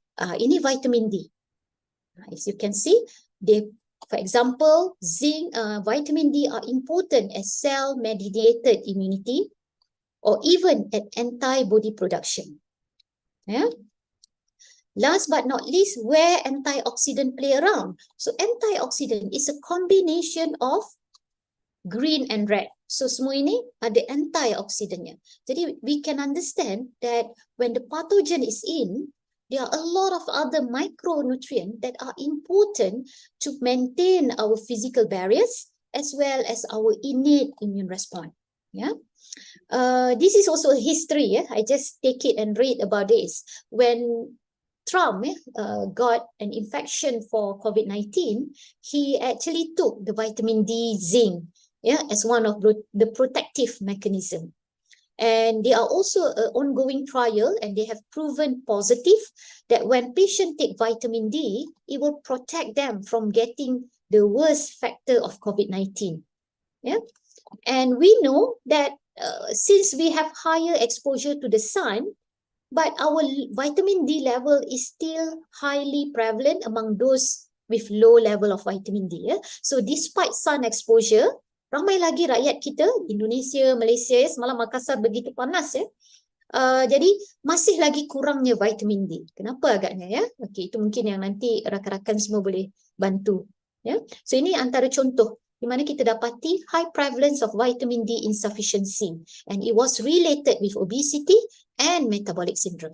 Yeah, and we know obesity, metabolic syndrome put individual at higher risk of lower immunity. Yeah, so this is the immune specific function of vitamin D. Yeah, vitamin D, so they need sun to activate from vitamin D. From vitamin D2 to the active form of vitamin D3. So we can see those with vitamin D deficiency, they lead to the leaky gut, as you can see here, that lead to the production, to the entering of the pathogen to the bloodstream. Yeah. Okay. Now let's look at into zinc. What are the foods? What are the food that are rich in zinc? Seafood, meat, and beans. Yeah? So these are the food that mainly come from protein sources. So for those with protein deficiency or they don't have enough protein, they are at higher risk of getting lower immunity because zinc is important as a gatekeeper of immune function. Yeah. So they help in improving the cell T and B cell. But too much zinc as well will lead to suppression of T and B cell function. So we need to find a tune how much zinc is important. Yeah, so we need to find the balance. Sikit sangat tak boleh, banyak sangat tak boleh. So we need to find the balance. So if we already eat this kind of food, I believe we don't need the supplement. Yeah. All right. Now let's look at into single nutrient and immune system. Yeah, supplement versus whole food. Okay, as a nutritionist dietitian, we agree that whole food is much way better than supplement. Yeah, now let's look at into a data. This is a systematic review that look at into multivitamin and multi-mineral supplementation for infection. Yeah, so what are the intervention? The intervention is supplement of dietary intake with at least 2 vitamin or 2 mineral or a combination of vitamin and mineral of any type. Yeah, this is a meta-analysis, review, systematic review of 20 studies. So what do they found? Unfortunately, this mesti ramai yang sukar juga kadang-kadang kita memerlukan vitamin. But to be realistic, what do they found? Number one, no evidence that supplementation reduce the episode of infection, number of day for infection, and antibiotic use. Ya, tak ada beza. Tak ada bukti menunjukkan. When they look at into the subgroup analysis, they are individual who may benefit from the supplementation, and they were older people, age 65 years old, and undernourished. Yeah, and they need to be supplemented more than 6 months, then only they can see the effect. Ya, kalau ambil semasa demam, ya, kemudian kita mau melihat kesannya mungkin tidak boleh. Ya, sebab hanya mereka yang undernourished and being supplemented more than 6 months and they can see the benefit. Yeah. So who they are that would require supplement? These are the 3 population that we know mesti memerlukan supplement, ya, only during this period when we pregnant, ya, masa tu baru kita ambil supplement. Older population, we think that we can't eat enough, dan mereka yang mengalami chronic disease ataupun yang sedang sakit. Ini adalah 3 kategori. The rest, we should try whole food. Ya. Okay, now kita tengok makronutrien dari segi protein.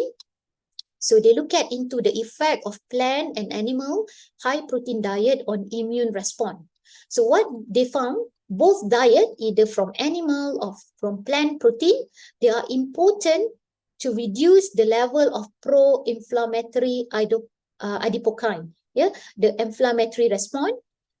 The effect on additional immune inflammatory biomarkers seems to be more complex. So what do they know now? Plant versus animal protein, both diet are important to reduce the pro-inflammatory, but how they work is still need to be further studied. Especially this was only conducted among 34 adults with type 2 diabetes. So they look at into the, what we call into the biomarkers here, yeah, between the animal protein and the plant protein. So what do they found? They found that those with low, those who consume plant protein, they tend to have lower TGF beta 1. Yeah, so and that's usually present in high in people with type 2, impact glucose metabolism, risk of diabetic nephropathy, and yeah, so this actually extend the benefit of plant protein in diabetes. So in other words, those has consumed lower plant protein, yeah, these are their characteristics. Whereas those low consume high in animal, yeah, so they look at into the calprotectin and they found that activation of immune response released by monocyte, but they require further study. Yeah, and in this they look at into the product, the animal that can enhance the calprotectin, which is fish, lean meat, and dairy product. Right. Now, let's look at into dietary pattern and immune response. Okay, the best diet that I think so far that increase longevity and immunity is Okinawa diet. It's almost similar to Indonesian diet, especially when it comes into soy-based protein. Yeah, so kalau kita tengok the diet, is actually high in arginine, glutamine, antioxidant, especially come from the soybean, yeah, seaweed, and also rich in omega-3 fatty acid.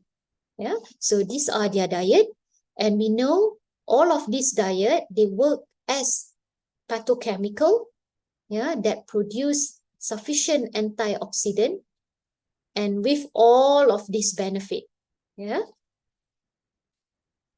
Okay.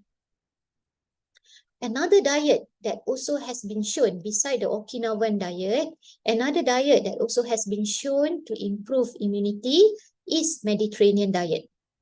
These are also the diet that has been studied that look at into the immunity. So if you can see in the slide, how the Mediterranean diet improve immune system and finally the overall health.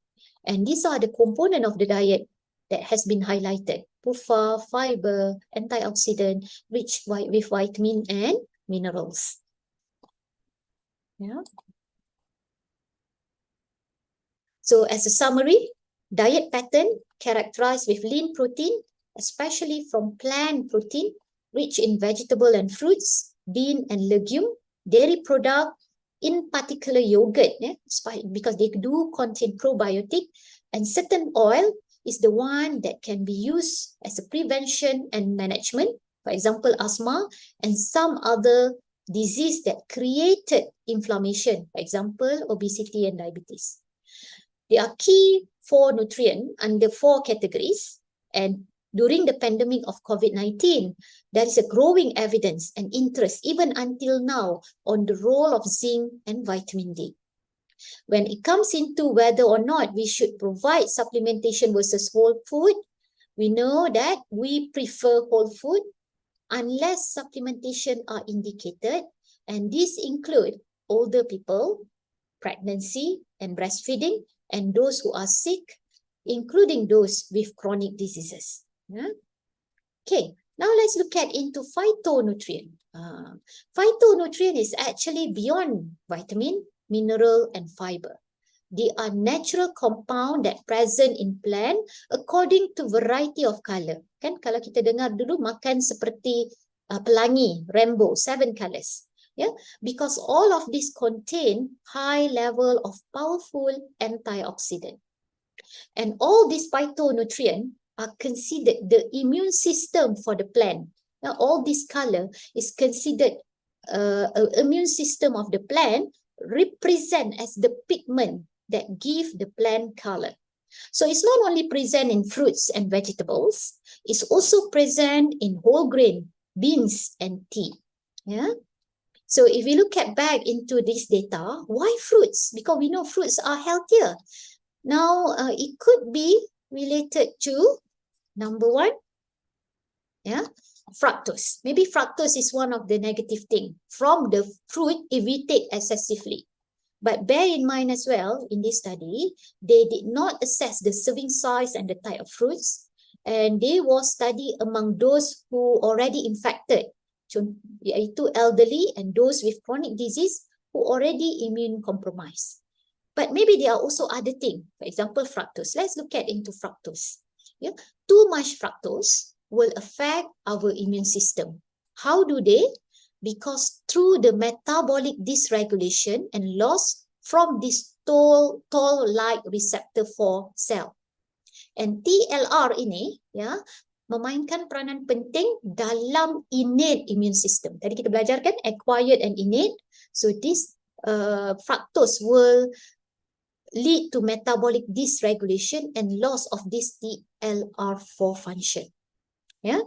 So high fructose induce metabolic change, enhance inflammation, for example. This is also one of the interesting study. Yeah, that could be one of the reasons. Okay, now last but not least, it's about fiber, prebiotic and probiotic. We know we are not alone. Yeah, in our body, there is almost more than 100 trillion bacteria.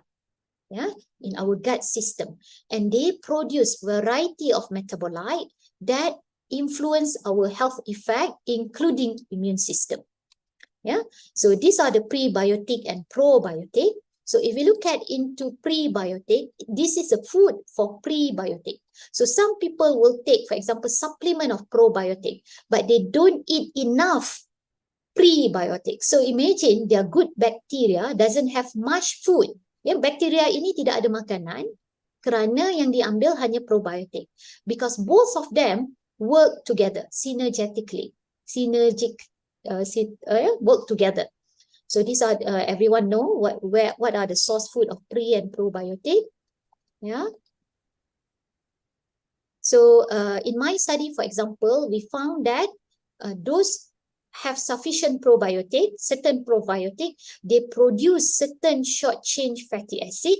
And we know certain short-chain fatty acid, for example, butyrate, propionate, and acetate, yeah, play a critical role, especially butyrate, into immune system. Yeah, so fiber is considered prebiotic. A combination of probiotic will enhance certain gut microbiota that produce sufficient amount of metabolite of short-chain fatty acid that will affect our immune system. Yeah, and this also example, and in Indonesian diet, for example, we have tempeh. Yeah, right. And we also now understand that those with obesity, their gut are less diverse. Ya, dalam konteks gut microbiome, mungkin rakan-rakan di Politeknik, di podcast Mas juga memahami bahawa kita bukan mahu ada satu sahaja bakteria. We wanted to have variety of bacteria, gut microbiome in our intestinal. Because when we have diversity, jadi pelbagai kerja boleh dijalankan oleh bakteria tersebut. Namun bagi mereka yang mengalami obesity, ya, untuk mudah faham, their gut are less diverse. Dia tak banyak bakteria. Jadi bila tidak banyak, is less diverse, they will alter the composition, alter the fermentation process and increase energy harvest. Dia lagi banyak menyimpan tenaga.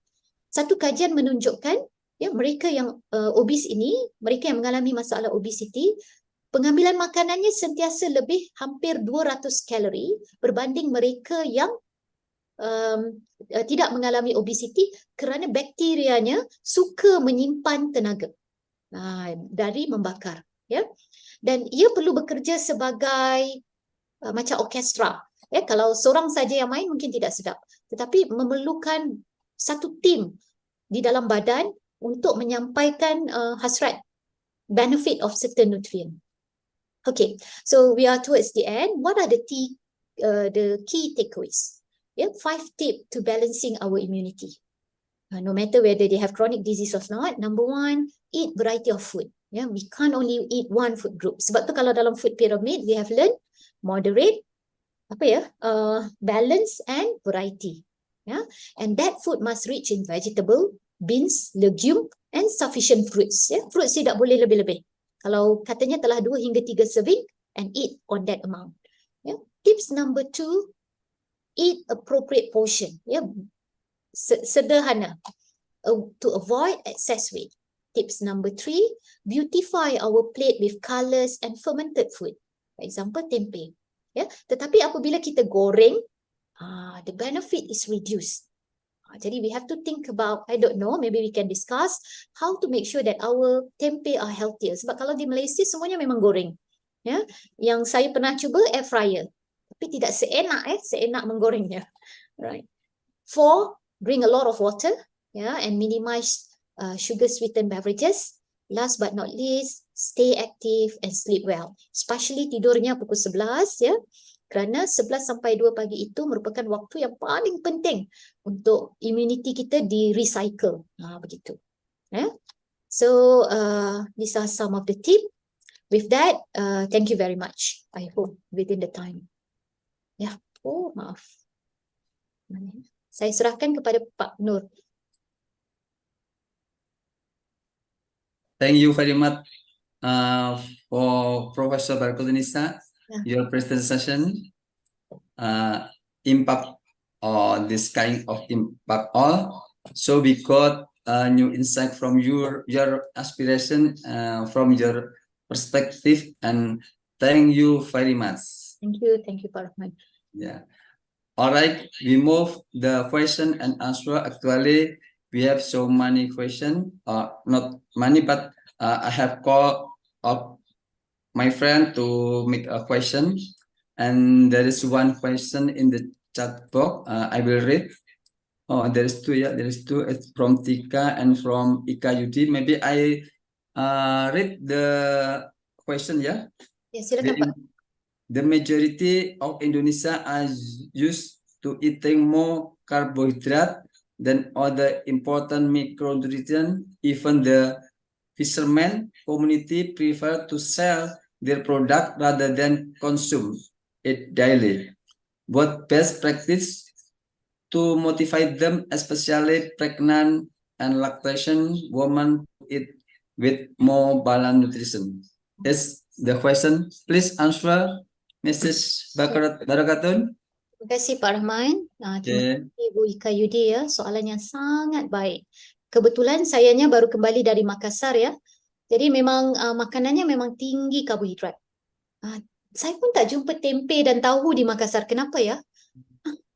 Mungkin tercari-cari tetapi tidak ada. Ayam gepreknya hanya ada. Kedelai lagi mahal, Bu. Ya, apa ya, Pak? Jadi tidak jumpa.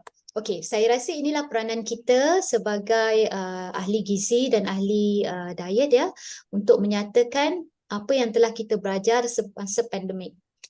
Dulu semasa saya jumpa pesakit saya, kita cakap you have to get good glucose control because you want to avoid stroke, you want to avoid heart disease. But now they learn, especially those who already had COVID-19 infection, they learn that they have to get good glucose control. They have to learn to get good glucose control because they want to reduce the risk of infection. Sekarang rakyat sudah mula faham. Jadi di sini pentingnya untuk kita memperkatakan tentang pemakanan itu mestilah lengkap, piringnya itu mesti ada portion, ya. Dan makanan, terutamanya makanan tradisi di Indonesia sendiri sebenarnya sangat bagus. Tidak semestinya ikan, tetapi soybean, tempe tersebut sudah ada probiotik, sudah ada plant vegetable and fiber. Cuma kaedah memasak itu saya serahkan kepada rakan-rakan di sana, kerana saya juga terfikir-fikir bagaimana mau makan tempe tanpa menggoreng. Ya. Jadi perlukan rakan-rakan mengajar saya juga, sebab di Malaysia tempe kalau direbus tidak boleh dimakan. Ya, tidak biasa. Biasanya digoreng kan. Kalau makan ayam penyet itu tempenya digoreng, tahunya digoreng memang enak. Jadi ada cara lain tak kalau mungkin saya boleh belajar? Ya. Bagaimana Bu Ika? Halo Ibu Ika. Ya, terima kasih Bu Barokah. Terima kasih Bu Tika pertanyaannya. Ini ada satu lagi pertanyaan dari Ibu Tika. Kalau Ibu Ika tadi dari kebidanan. Kebidanan. Ya. Ini Ibu Tika. Greeting from Prof. Barakatun. How if a child is born bisexual and growing up obese in order to avoid any metabolic disease, we still need motivation supplement to maintain our immunity properly if we have little bit sedentary life. Ya. Please answer the question, Miss. Terima kasih Pak Rahman. Saya rasa kita kena betulkan akar umbinya. Ya, mungkin tadi Ibu Ika juga bertanya tentang pregnant and lactation. Jadi pemakanan yang sihat penting bermula pregnant, kemudian dilahirkan anak itu perlu diberi pemakanan sihat. Jika ia mengalami obesity during their childhood, yang paling penting adalah minta anak-anak itu bergiat aktif. Itu sahaja dahulu. Ya, jangan disekat-sekat makannya, biar dia makan, tetapi minta anaknya itu bergiat aktif. Bermain, berlari, jangan bagi gadget. Kalau mau gadget, ada masanya. Tapi yang paling penting adalah bagi mereka berlari, bermain. Kerana apabila mereka bermain dan berlari, ya, kemudian ototnya akan mengembang, tulangnya akan meninggi, jadi badannya akan menjadi kembali stabil. Namun, untuk mereka tinggi dengan lebih optimal, kena makan cukup protein dan kena makan sayur dan buah. Ya, saya ambil contoh negara Korea for example. Ya, sekarang average ketinggian rakyat Korea adalah 1.78. Tinggi ya, 1.78. Itu yang opa-opanya itu. Ya, apa itu? Kalau di Malaysia panggil power ya. Lelaki-lelaki yang handsome itu, opanya itu tingginya sungguh tinggi ya, 1.78. Apabila saya kembali dari Korea, saya terkejut. Kenapa Korean are so high? They used to be about our age, about our height. And Korean has surpassed Japanese. Ya, so Japanese ketinggiannya 1.68. Ya, dan Korean seperti sudah rakyat barat. Kenapa? Jadi bila mereka melihat National Food Database, ya, didapati bahawa rakyat Jepun pengambilan sayur dan buah dalam kalangan kanak-kanaknya telah turun. Tetapi Korean masih lagi tinggi pengambilan sayur dan buahnya. Dan kita tahu bahawa untuk perkembangan ketinggian bukan sahaja susu, bukan sahaja protein, tetapi memerlukan antioksidan. Ya, itu datangnya dari sayur dan buah. Ya, jadi untuk anaknya ini, mohon dia berlari, mohon dia berjalan dan bawa snack ya, buah-buahannya. Jadi dia tidak ada option. Begitu. Ya. Alright.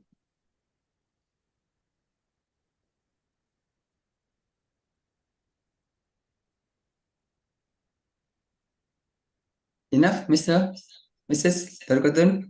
Yeah. It's from student maybe. I want to ask to Prof. Barkotun, why the obesity people can disrupt the immunity? Very well, good, very well question ya. Ada 3 faktor. Yang pertama, kenapa orang yang mengalami obesity mudah menyebabkan imunitinya rendah?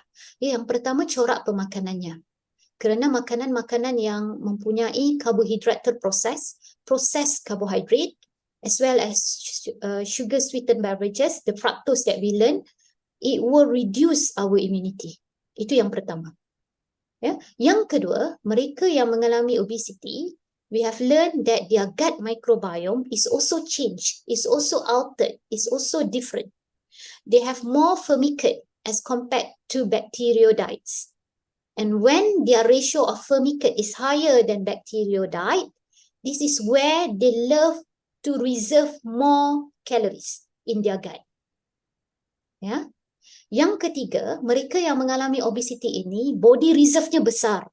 Jadi kalau dia makan vitamin D atau zinc atau sebagainya, untuk gut line yang kita ada di dunia, it was developed based on healthier weight. It's not developed based on obesity. So we are not sure how much those people with obesity, how much zinc they need, how much vitamin D they need, because we don't have the data. What we rely on the recommended nutrient intake is based on those who have normal weight. So these 3 factors perhaps during the long run reduce their immunity.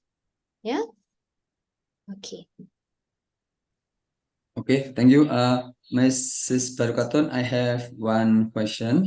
In your presentation, that's supplement and related wool nutrition, yeah? Supplement is suitable for all people, sick people, and maybe pregnancy. My question is, how if we have work hard and healthy person, but we consume supplement? Is there any risk? Yeah, benefit or not? Yeah, Pak Rahman. Yeah. Susah mau jawab tu Pak Rahman. Okay. Sebagai ahli nutritionist, number one, we have to assess their diet. If the diet is not enough, they are relatively healthy and active, advise them to take whole food first. And explain why they don't waste their money to buy all the supplement, because all data shows that taking supplement has no evidence to reduce the risk of infection. Begitu. Ya. Jadi kalau saya percaya jika diterangkan dengan baik dan sebagainya, mereka akan faham.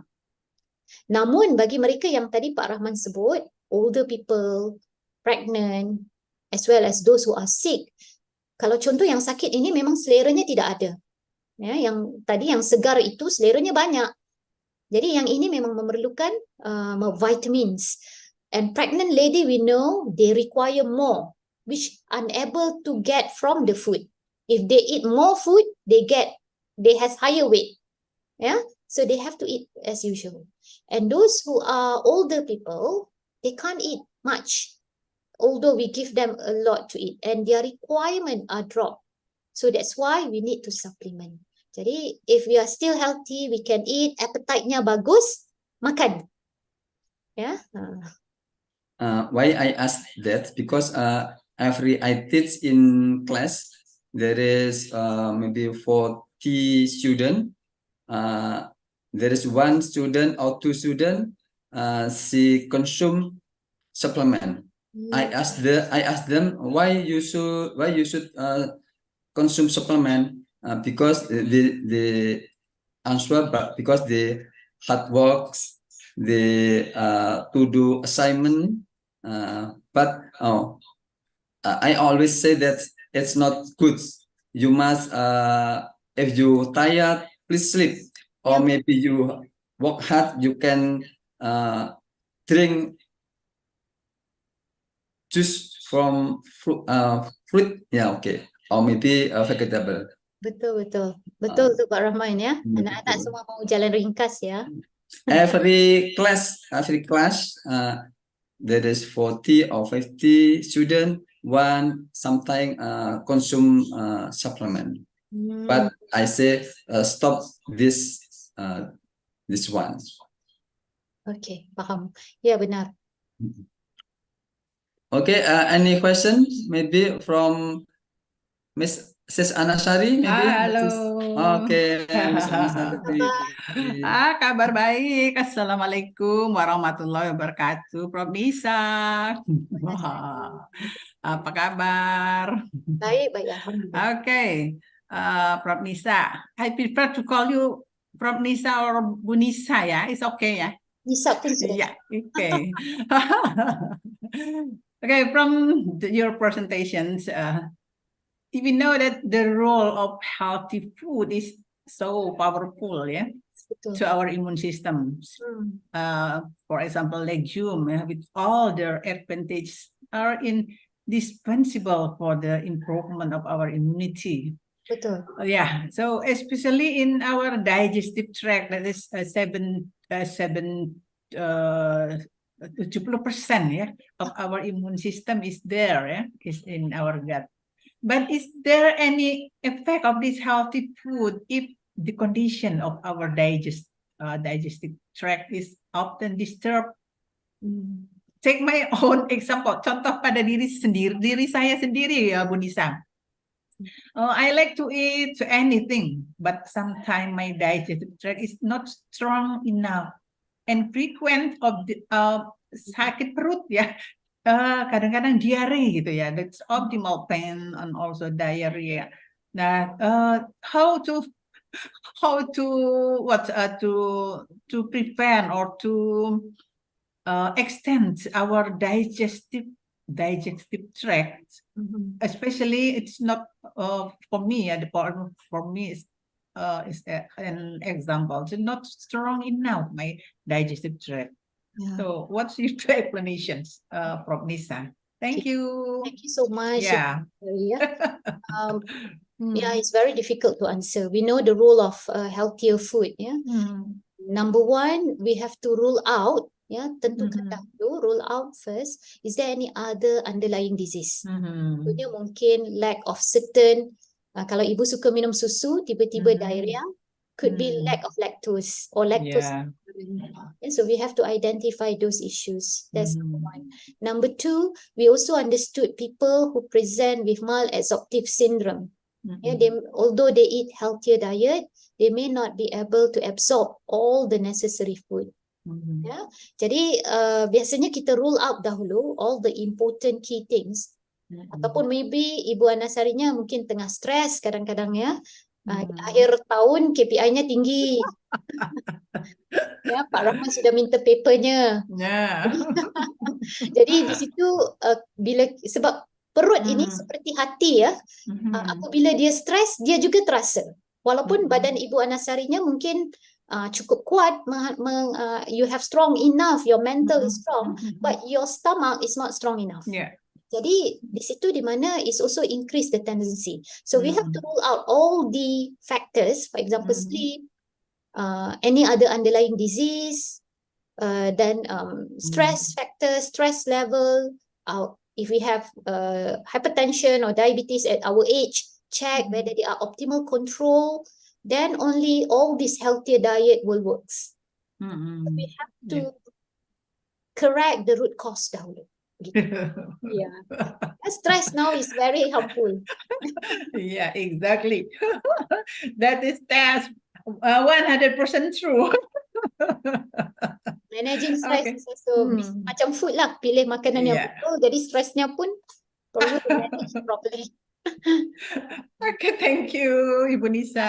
Jawab ya, Ibu. Yeah.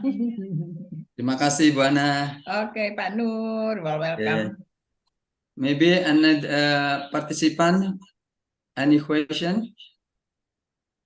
Pak Dewo, Pak Hasan.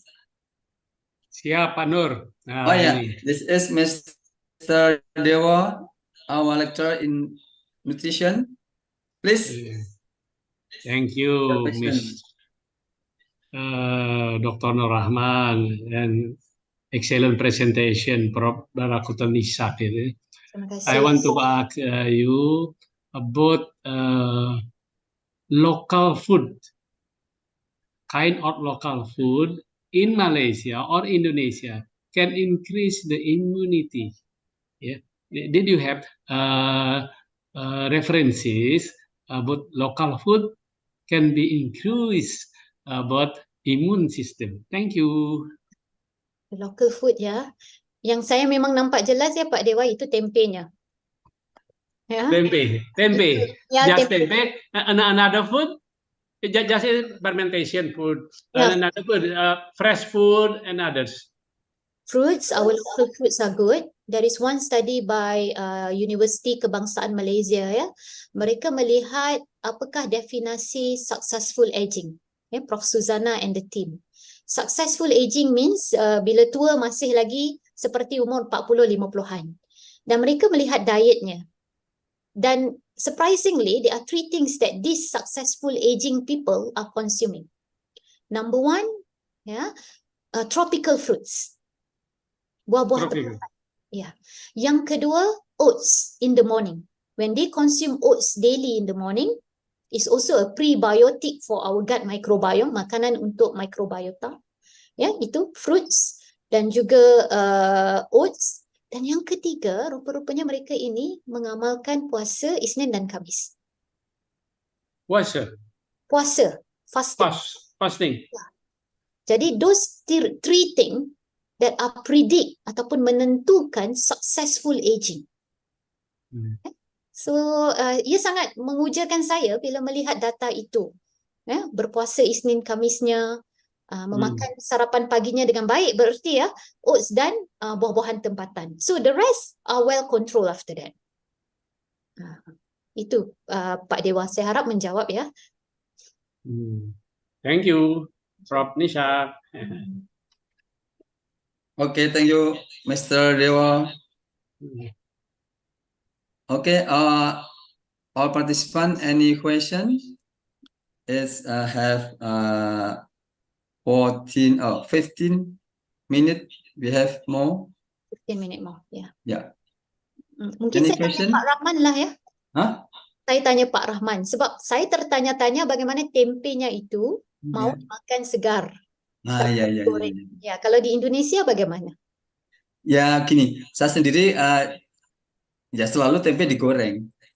Jarang Bisa dikukus.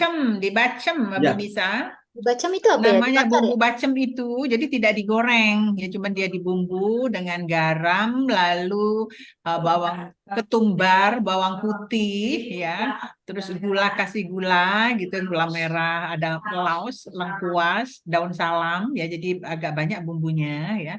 Nah itu tinggal direbus ya dengan air di teflon atau di ini, nah sehingga nanti sampai airnya setengah kering ya, hampir kering ya, tinggal dibalik ya, nggak usah kering sekali, itu sudah sedap sekali, udah enak sekali, namanya tempe atau tahu dibacem, bumbu bacem namanya Bu Nisa. Iya, kasih kecap ya, bisa dicoba.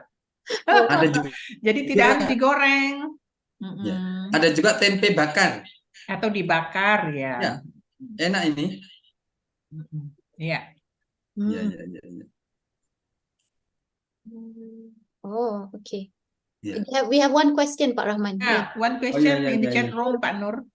Siapa ini? Oh ya, dari Wika ya? Oh sudah.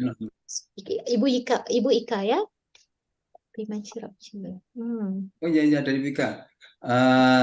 The incident of premature rupture of amniotic membrane in pregnancy is high and presumed to lead to infection during labor from the area of nutrition.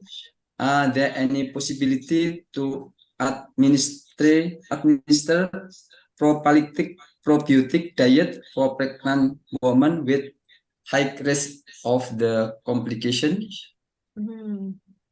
Okay. Ya, Ibu Ika ya, very high class punya soalan. Yeah. Mungkin dijawab oleh OBNG, tapi sebagai nutritionist ya,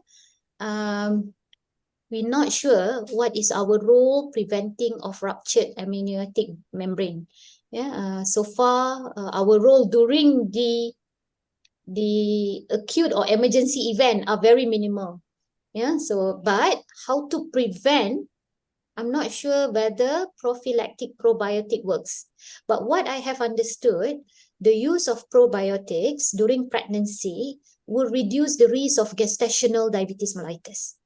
And we know pregnant women with all the chronic disease, GDM, hyperem, they are the one who are also at higher risk of premature rupture of amniotic membrane. So not sure whether the probiotics works for this incident, I'm not sure. But for GDM, there is one meta-analysis. Cuma nak study among pregnant women ni, ethicalnya sangat keras. Sangat susah. Kalau probiotiknya pelbagai-bagai, memang sukar mau diluluskan. Jadi itu yang kebanyakan study dalam, kita semua tahu, dalam pregnant women tidak berani, agak kurang. Itu. Okay. I have one question. I know that Mrs. Barokatun is expertise in diabetes mellitus. In Indonesia, okay, I know that nutrition is our diet is can reduce blood sugar, but sometimes people not just nutrition, they mix herbal for to reduce the blood sugar. What kind of herbal in Malaysia or about for to support the blood sugar to reduce that? Banyak ya Pak Rahman, tapi nama-namanya yang saya tidak familiar. Seperti macam contohnya, kalau di Malaysia panggil peria katak. Peria katak ya. Apa ya di Indonesia? Yang kulit buahnya macam kulit katak timbul-timbul itu. Apa ya di sana? So itu antara yang digunakan oleh ramai pesakit. Selain itu, ulam raja, king of salad. Ulam raja? Ya, itu yang pernah kita study. Namun kebanyakan kajian, kita tahu ya, herbal-herbal ini sebenarnya ada benefitnya. Tapi kajian yang betul-betul bagus tidak banyak. Kerana seperti ubat-ubatan daripada luar negara itu, kajiannya sangat bagus kerana duitnya banyak. Research fundingnya besar. Kalau kita mau buat clinical trial, sekurang-kurangnya kalau di Malaysia saya memerlukan 100,000 USD. 100,000 USD. So atau lebih kurang 300 ringgit Malaysia, 300,000 ringgit Malaysia. Kalau di Indonesia mungkin berjuta-juta rupiah ya. Barulah kajiannya dianggap bagus. Kerana banyak perkara yang perlu kita consider. Jadi di Malaysia ada herbalnya banyak, namun kajiannya tidak banyak. Dan kalau digunakan, mungkin digunakan oleh satu individu, berdasarkan pengalaman mereka. Dan selalunya kalau mereka menggunakan herbal, kesannya bagus kepada gula, kita juga mohon pesakit memantau, monitor dia kidney profile. Because certain herbs, they are also good for blood glucose, but they will also lead to some reduced function of the kidney. Jadi close monitoring, usually I will allow, but we have to close monitor. Begitu. Ya. Okay. But in Indonesia, sometimes memang memakai ya diet bagus, diet lengkap, tapi kadang masyarakat juga memakai herbal. Betul. Di Malaysia juga sama Pak Rahman. Oh sama ya. Cuma yang kita minta adalah pesakit perlu memberitahu doktor, ya, memaklumkan, dan kemudian kita memantau, monitor dia blood glucose, renal profile, liver profile, supaya selamat. Thank you, Mr. Badungan Nisa. Any question from our participant?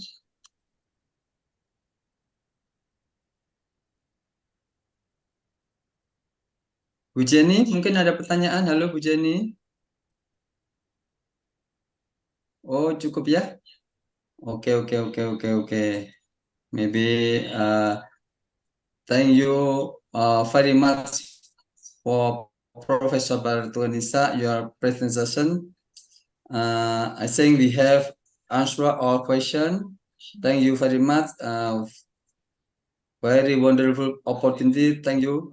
So I'm happy with that. So thank you very much to Prof. Barukatunisa joining with us and support my podcast. Very much appreciated. And I hope to see you again. And also for the audience, thank you very much for being a wonderful participant during this session. And hopefully see you again really soon. Thank you very much. Wassalamualaikum warahmatullahi wabarakatuh. Waalaikumsalam Waalaikumsalam warahmatullahi warahmatullahi wabarakatuh. Terima kasih Bu Nisa. Thank you very much, Bu Nisa. Ya. Thank you, Miss Nisa. Waalaikumsalam. See you soon. Okay, Prof. Barukato, please don't leave the room first because we will now we'll give the certificate symbolically to Professor Barukato, and please allow us to capture this for the documentation.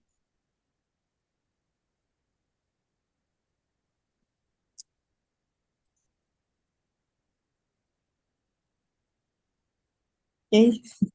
Thank you so much, Professor, for coming and for sharing the information with all of us here today. And of course, thank you for Dr. Nur Rahman for the time and accompanying us in this session. Thank you so much for both of you. Okay. Okay, thank you, Prof. Okay, so before we move or proceed to the last, literally the last session, the closing session, we will now present and announce the best presenter and the best poster for today. And we know that the presenter have been doing oral presentation in the morning. Yes, thank you. Yes, Professor Barukatin, you may leave the room. Thank you so much for the time. Okay, so we know that this morning the oral presenter have been presented the research, and for the poster we already shared since yesterday until today. So here now we will announce who will be the best oral presenter and the best poster for this conference.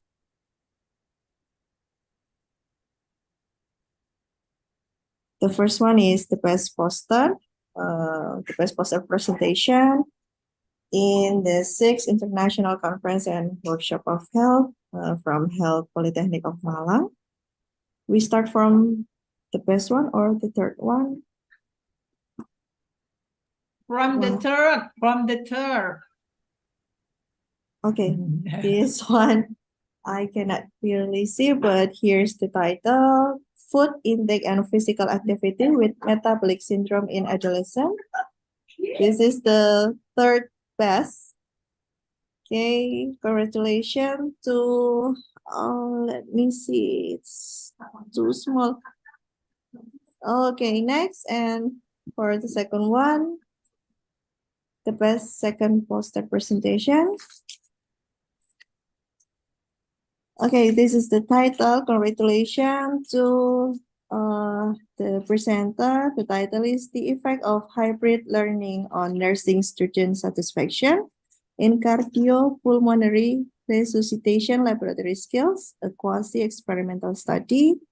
Congratulations. And the best poster. We are now coming to the best poster presentation.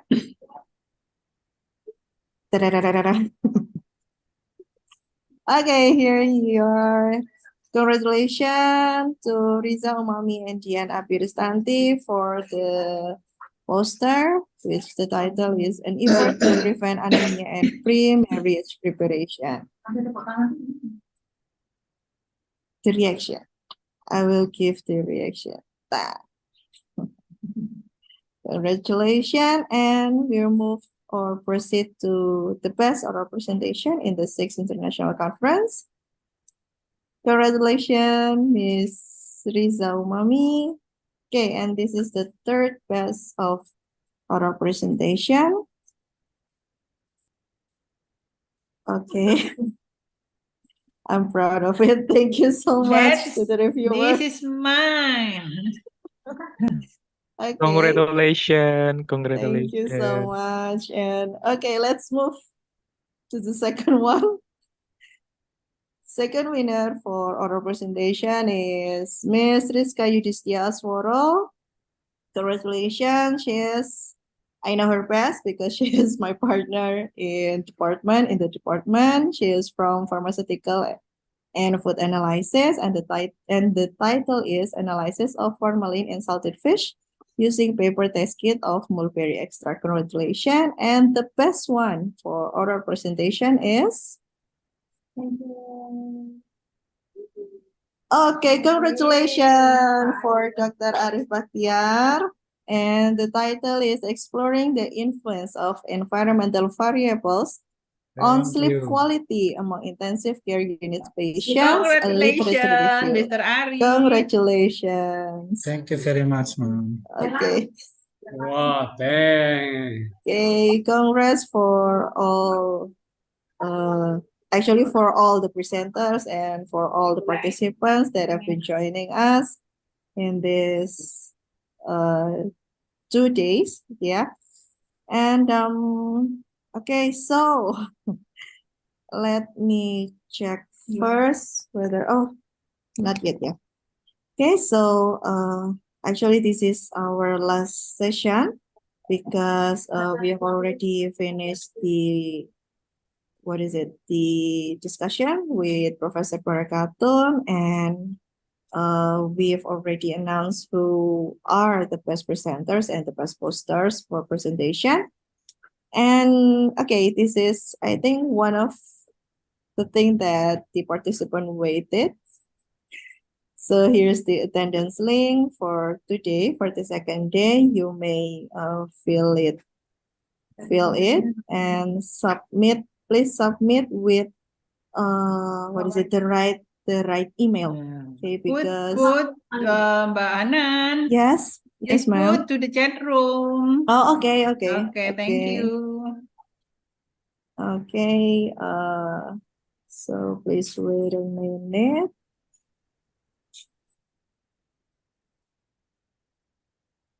Okay, Dr. Anasari will already share it in the chat so room. much.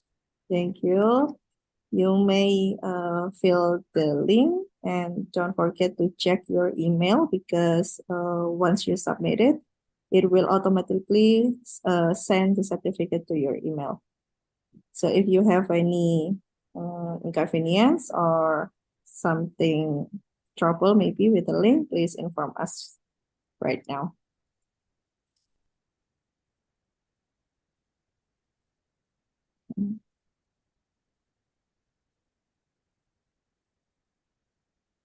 Okay, make sure. Okay, and for your information, we also share the speaker slide, the link, I mean, directly together with the certificate that will be sent. And we also want to inform the presenters, and for the best presenters, actually, you will get another certificate to state that you win something in this conference. So you will have 2 certificates for the oral presenter and for the best presenter. Okay, Dr. Anna, you already get the email? I mean the certificate in your email? Okay, thank you. So,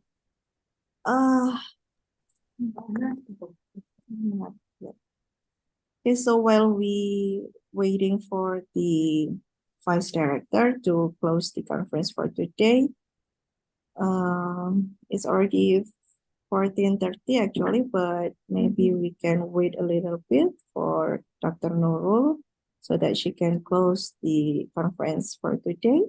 I mean, we need your patience more, and we apologize maybe if you have to wait or you have to give us another time. Okay, so please, maybe for the committee, you can share our video. Miss Ayu, Yes, okay. I already received the certificate in my email, but there is no the director sign on it. There is no, okay, let me check it first. Okay, if there is no signature from the director, maybe we will send it later, yeah. Let me check Okay, fine. certificate of mine first. Oh, yeah. Yeah, got it. Okay, we apologize for the inconvenience. Maybe we will send it later to all the participants. We already get your, but I mean, please still fill the attendance link, and then later we will send it personally to your email. Thank you.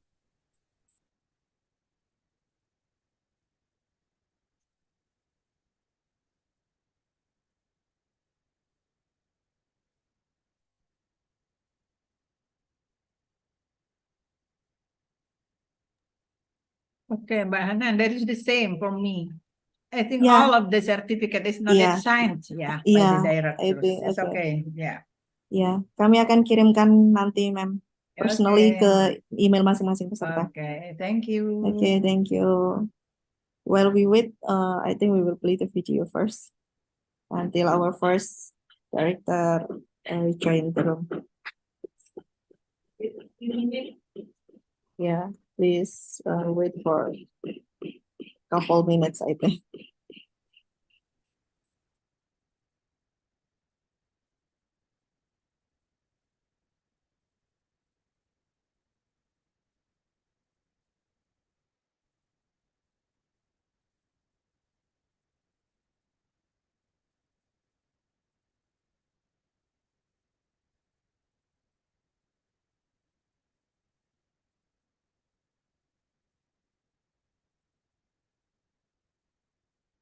Qualified teaching staff, qualified master and doctorals who have been certified with various disciplines and examples in daily life. Polkesma also instills national character and ethics and excels in professionalism to withstand the global challenges.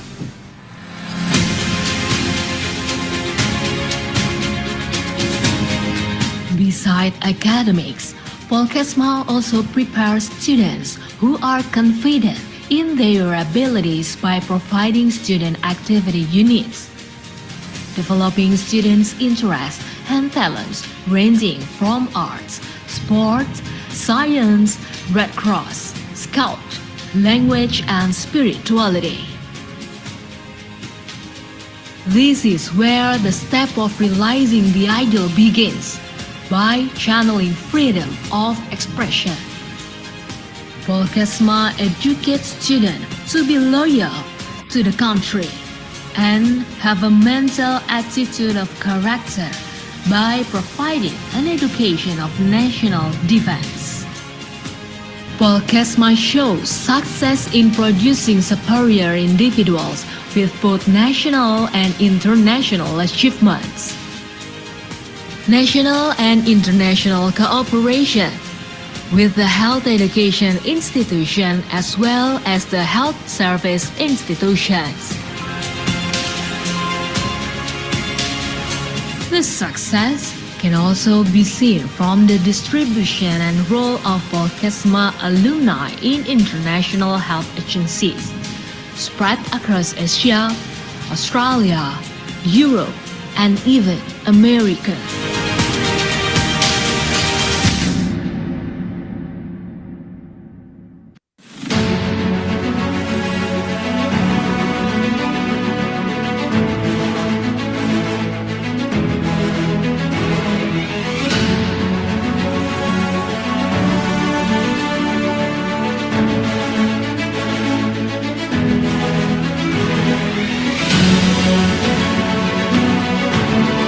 Welcome to Malang State Polytechnic of Health, Polkesma. Polkesma is under the Ministry of Health of Indonesia. The main campus is located on Besar Ijen Street 77C, Malang. The campus, which was established in 2001, is one of the 38 health institutions owned by the Ministry of Health of Indonesia. Polkesma has a vision to become a civilized and globally competitive polytechnic of health. Polkesma has a number of missions carried out, including organizing a qualified education and learning to develop the potential and the personality of civilized and globally competitive students.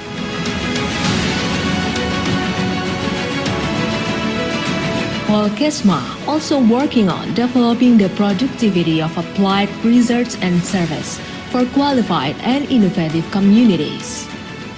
Besides that, developing good organizational governance based on information technology. And finally, Polkesma is developing cooperation and productivity both of domestic and international partnerships. Polkesma has 5,000 students that is divided into 4 majors and 20 program study. The campus is a benchmark of health education in Indonesia, which leads of 7 campuses, which located in Malang, Jember, Lawang, Blitar, Kediri, Trenggalek, Ponorogo. At present, Polkesma offers study program, Diploma Program of Nutrition Study, Diploma Program of Nursing, Diploma Program of Midwifery, Diploma Program of Pharmaceutical and Food Analysis, Diploma Program of Medical Records and Health Information, Diploma Program of Health Insurance, Diploma Program of Blood Bank Technology, Undergraduate Program of Applied Nutrition and Dietetics, Undergraduate Program of Applied Nursing, Undergraduate Program of Applied Midwifery, Undergraduate Program of Health Promotion, Undergraduate Program of Applied Safety and Health, Undergraduate Program of Professional Education, Dietitian, Nursing, and Midwife. To support lectures, Polkesma provides adequate facilities, starting with lecture rooms with modern learning media. Integrated functional laboratories supported by advanced technology. Digital-based integrated library or library, counseling unit, dormitory, mosque, gazebo, canteen, sport facilities, hotspot area, computer room, language laboratory, nursing laboratory, nutrition laboratory, midwifery laboratory, blood bank technology, medical record, and a secure parking.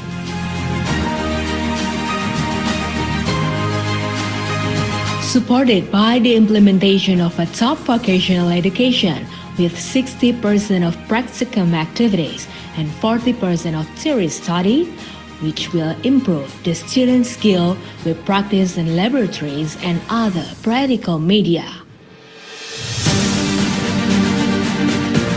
Polkesma continue to implement innovative, fun teaching methods with the concept of enjoying learning. On top of that, Polkesma implements an internet-based test for examination and e-learning and blended learning, which is applying classroom learning methods and utilizing e-learning. A qualified education is formed by instilling values that are presented through 220 teaching staff qualified master and doctorals who have been certified with various disciplines and examples in daily life. Polkesma also instills national character and ethics and excels in professionalism to withstand the global challenges.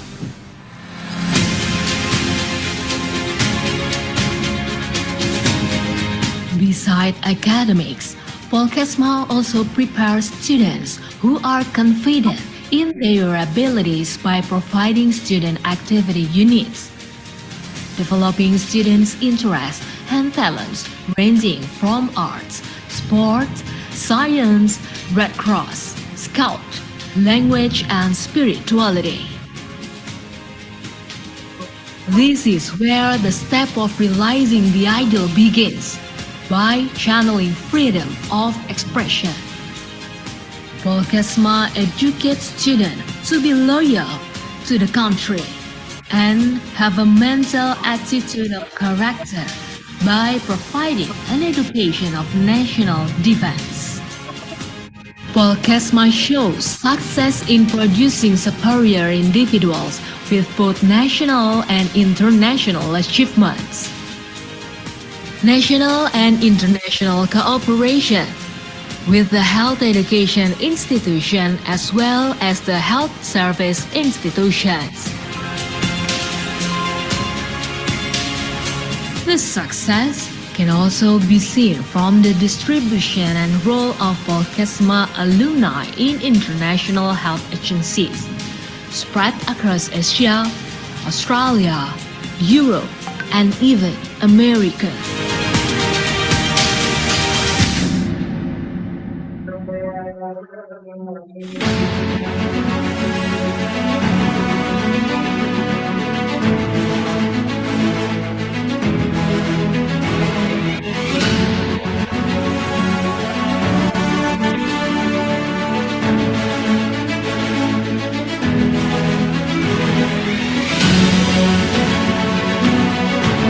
Welcome to Malang State Polytechnic of Health, Polkesma. Polkesma is under the Ministry of Health of Indonesia. The main campus is located on Besar Ijan Street 77C, Malang. The campus, which was established in 2001, is one of the 38 health institutions owned by the Ministry of Health of Indonesia.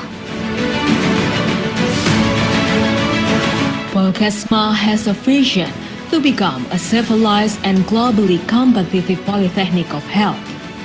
Polkesma has a number of missions carried out, including organizing a qualified education and learning to develop the potential and the personality of civilized and globally competitive students.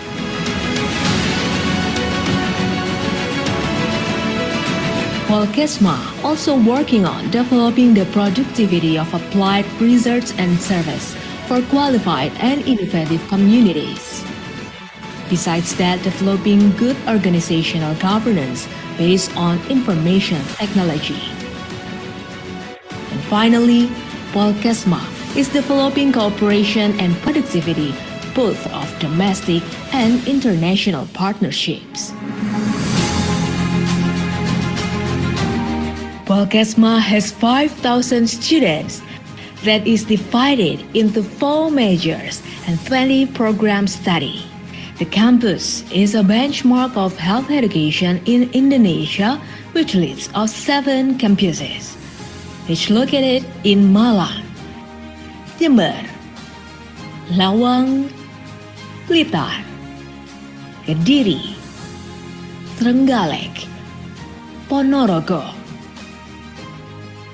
At present, Polkesma offers study program, Diploma Program of Nutrition Study, Diploma Program of Nursing, Diploma Program of Midwifery, Diploma Program of Pharmaceutical and Food Analysis, Diploma Program of Medical Records and Health Information, Diploma Program of Health Insurance, Diploma Program of Blood Bank Technology, Undergraduate Program of Applied Nutrition and Dietetics, Undergraduate Program of Applied Nursing, Undergraduate Program of Applied Midwifery, Undergraduate Program of Health Promotion, Undergraduate Program of Applied Safety and Health, Undergraduate Program of Professional Education, Dietitian, Nursing, and Midwife.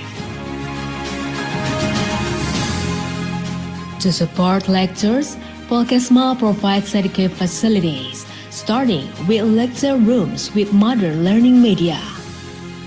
Integrated functional laboratories supported by advanced technology. Digital-based integrated library or library, counseling unit, dormitory, mosque, gazebo, canteen, sport facilities, hotspot area. Okay, good afternoon, ladies and gentlemen. Thank you for your time. We already have Dr. Nurul Hakimah here. Here our first Vice Director of Health Polytechnic Health Polytechnic of Malang. So please, Dr. Nurul, can you join us today? Okay. Okay, so please, Dr. Nurul Hakimah, the time is yours to do the closing ceremony. Okay, thank you, Ms. Anandayu Widyastuti. Bismillahirrahmanirrahim. Assalamualaikum warahmatullahi wabarakatuh. Waalaikumsalam warahmatullahi wabarakatuh. Good afternoon. Healthy greetings to all of us. The Honorable Ibu Dr. Kiki Arianti Anaya, MKM, as Director Jenderal Tenaga Kesehatan, Kementerian Kesehatan Republik Indonesia. The Honorable Bapak Dr. Maksi Reynold Rondonuwu, DHSM Mars, as Direktur Jenderal Pencegahan dan Pengendalian Penyakit, Kementerian Kesehatan Republik Indonesia. The Honorable Bapak Dr. Muhammad Wildan, as Director of Poltekkes Kemenkes Malang. The Honorable Ibu Rizky Mustika Riswari SSTMPH as Committee Chairs of the International Conference and Workshop of Health at the Day. The Honorable all presenters for Mr. Joel Reyaksang Ekop DNS, Dr. Annunciation T. Talosik, Bapak Suhatman Ramli, Diplom SM SKM MBA, Profesor Dr. Barakatunisa Moh Yusuf, PhD, Dr. Huriyah Abdul Hamid, Dr. Eti Sulistyowati, SST MKes, Dr. Roni Yuliwar, Kepnes MKet, and the Honorable all committee team and all audiences, both from Polkesma and outside who joined on the 6th International Conference and Workshop of Health organized by Poltekkes Kemenkes Malang at this time. We give thanks to the presence of the Almighty God, Allah Subhanahu wa Ta'ala, because only with Allah's permissions and blessing we can all attend this activity.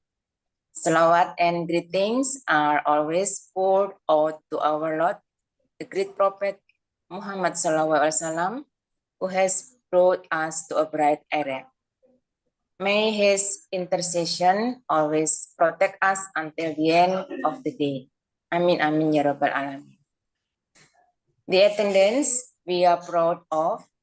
We have attended virtually the International Conference and Workshop of Health 6 activities, which have been held for 2 consecutive days, starting from last Monday, November 27, until today, Thursday, November 28, 2023.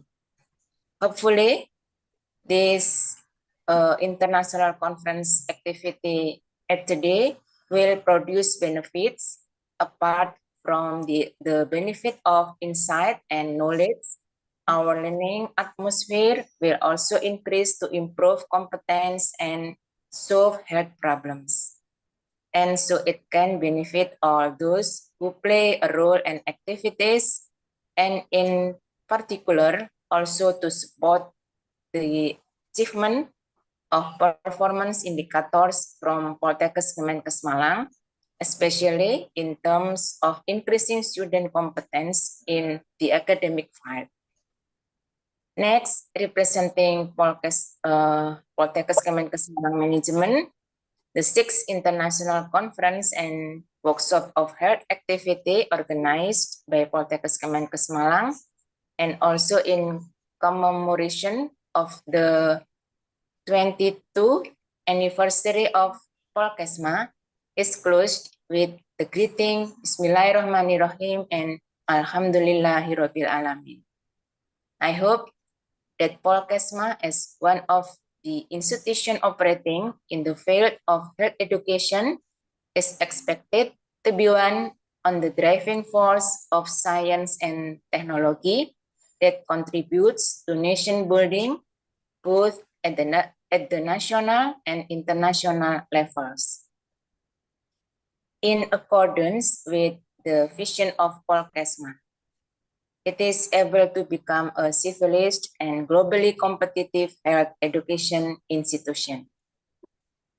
Thanks are expressed to the management, resource persons, and all presenters, committed team, lecturers, staff, and all participants from both Polkesma and outside.